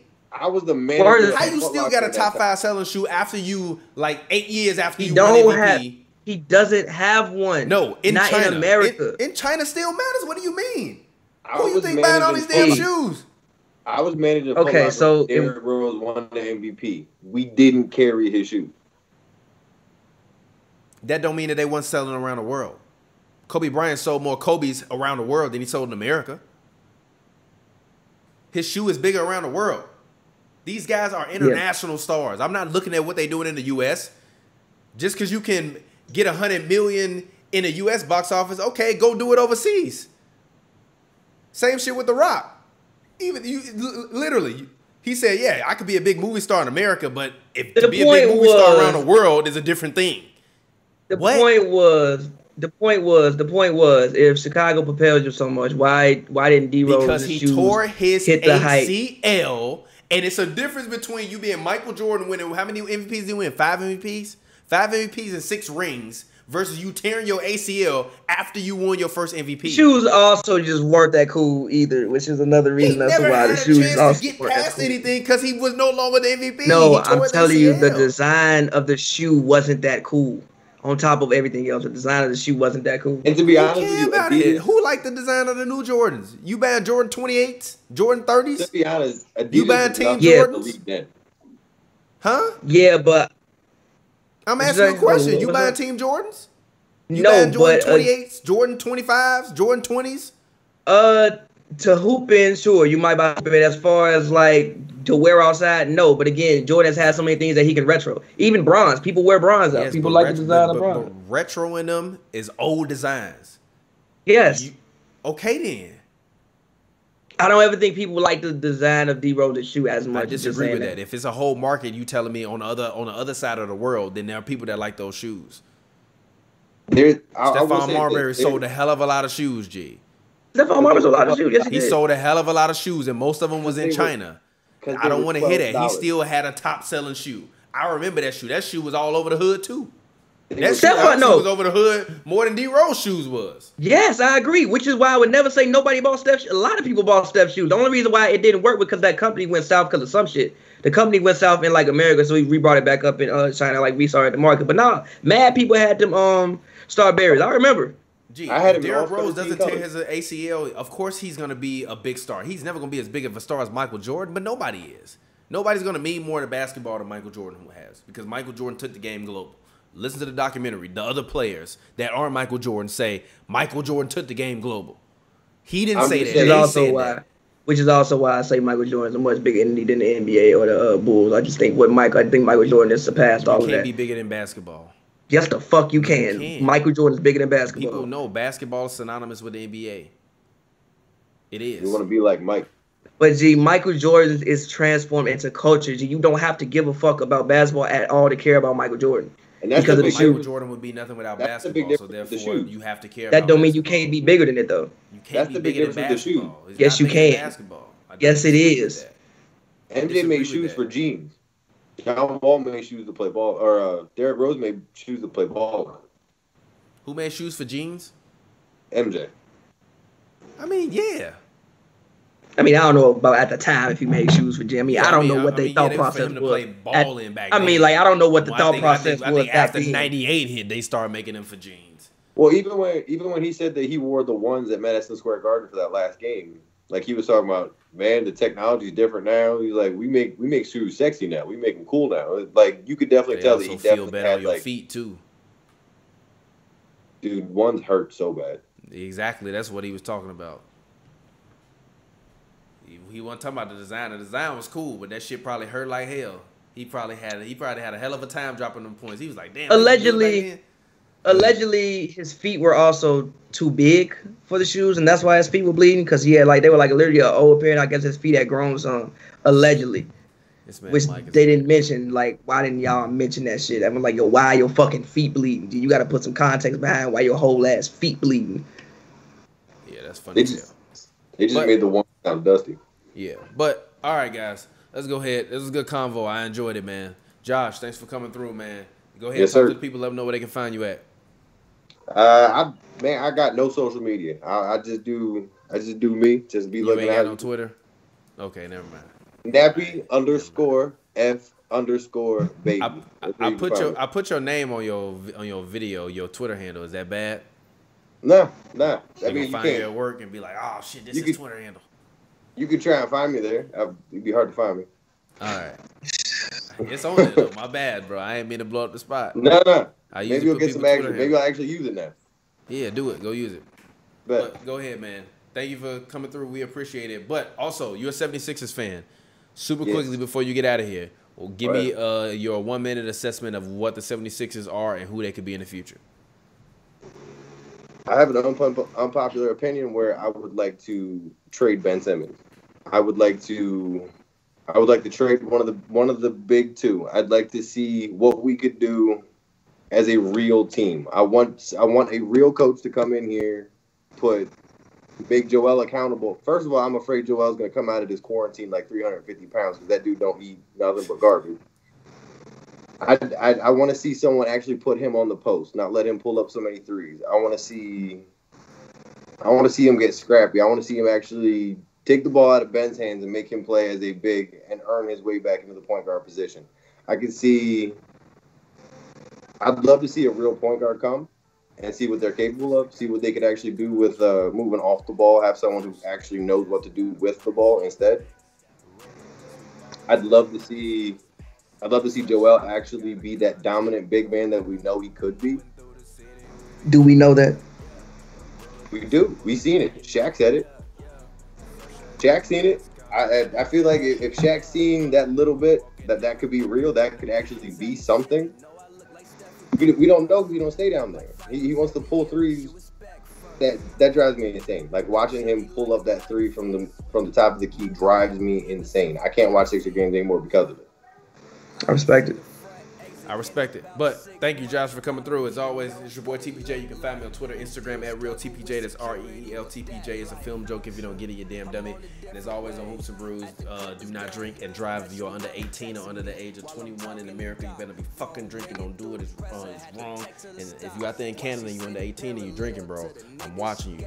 I'm on your ass, B. But also, all y'all, make sure you stay at home, follow protocols, make sure you stay healthy during all this, stuff that's going on, the situation. As always, this is Hoops and Brews. We drink beer, we talk basketball, and show co-stars, rap extraordinaire. Pavy, go ahead, get your plug in, talk to the people. As always, man, follow me on Twitter at PavyWorld, Pavy World, all one word, Pavers.com. Go check that out. Yes, sir. And until next time, we will get up with you all. We appreciate it. Stay healthy, stay safe, and we will be back with another guest next time. Until then, this has been Hoops and Brews. Peace. Roller this, you pulling, now you know it. Fresher than a mass contract. Pulling up, we walking in the back.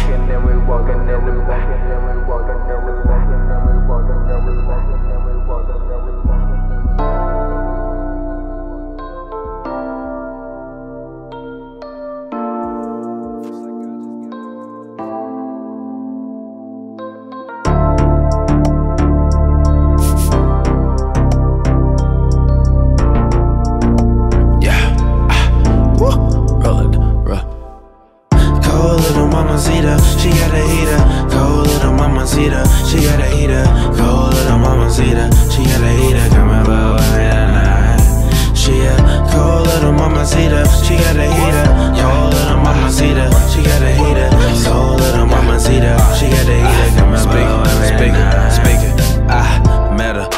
time ago. She told me she used to be a hoe. Used to be a stripper back in New York, that shit was crazy. Now you a nurse ahead picking up babies. Doing your thing, but it's all good. You a cold mamacita, yeah, it's all good. Then that ass looking nice, girl, it's all good. Then her titties looking good, damn, it's all good. Where you wanna go? You a cold motherfucker, we can roll, we can go, motherfucker, I'll take you anywhere you wanna go, cause that ass off. Take you anywhere you wanna go, cause that ass off. I wanna buy a stock out like Microsoft. I wanna buy a stock out like Microsoft. Girl, let me buy a stock out like Microsoft. I wanna hit that pussy cause that shit is Microsoft. Cold little mamacita, she got a heater. Cold little mamacita, she got a heater. Cold little mamacita, she got a heater. Coming for me tonight. She a cold little mamacita, she got a heater. Cold little mamacita, she got a heater. Cold little mamacita, she got a heater. Coming for me tonight. Met her at Elton John's old house about a year ago. That night was spiritual. We get to talking and I'm feeling something spiritual. We get to talking and I feel as if I know you though we ain't never met. We ain't never sat in the space and had the conversations that we having. But when we get to having it, I'm feeling so immaculate. I'm feeling like I met the baddest bitch. Tell me more. Oh, you a real estate agent, manager at Crest Station. You said the garlic noodles is your favorite dish, but I could come through and get what I want. Well, I could take you up on the offer next weekend, but for now I'm peeking. My J. Jordan fills the room that we speak in. While I get deep in, you a cold little mamacita, she got a heater. Cold little mamacita, she got a heater. Cold little mamacita, she got a heater. Coming for me tonight. She a cold little mamacita, she got a heater. Cold little mamacita, she got a heater. Cold little mamacita, she got a heater. Coming for me tonight. If you a bad bitch, do your thing. If you a bad bitch, do your thing. If you a bad bitch, do your thing. But come and vote with me tonight. If you a bad bitch, do your thing. If you a bad bitch, do your thing. If you a bad bitch, do your thing. But come and vote with me tonight.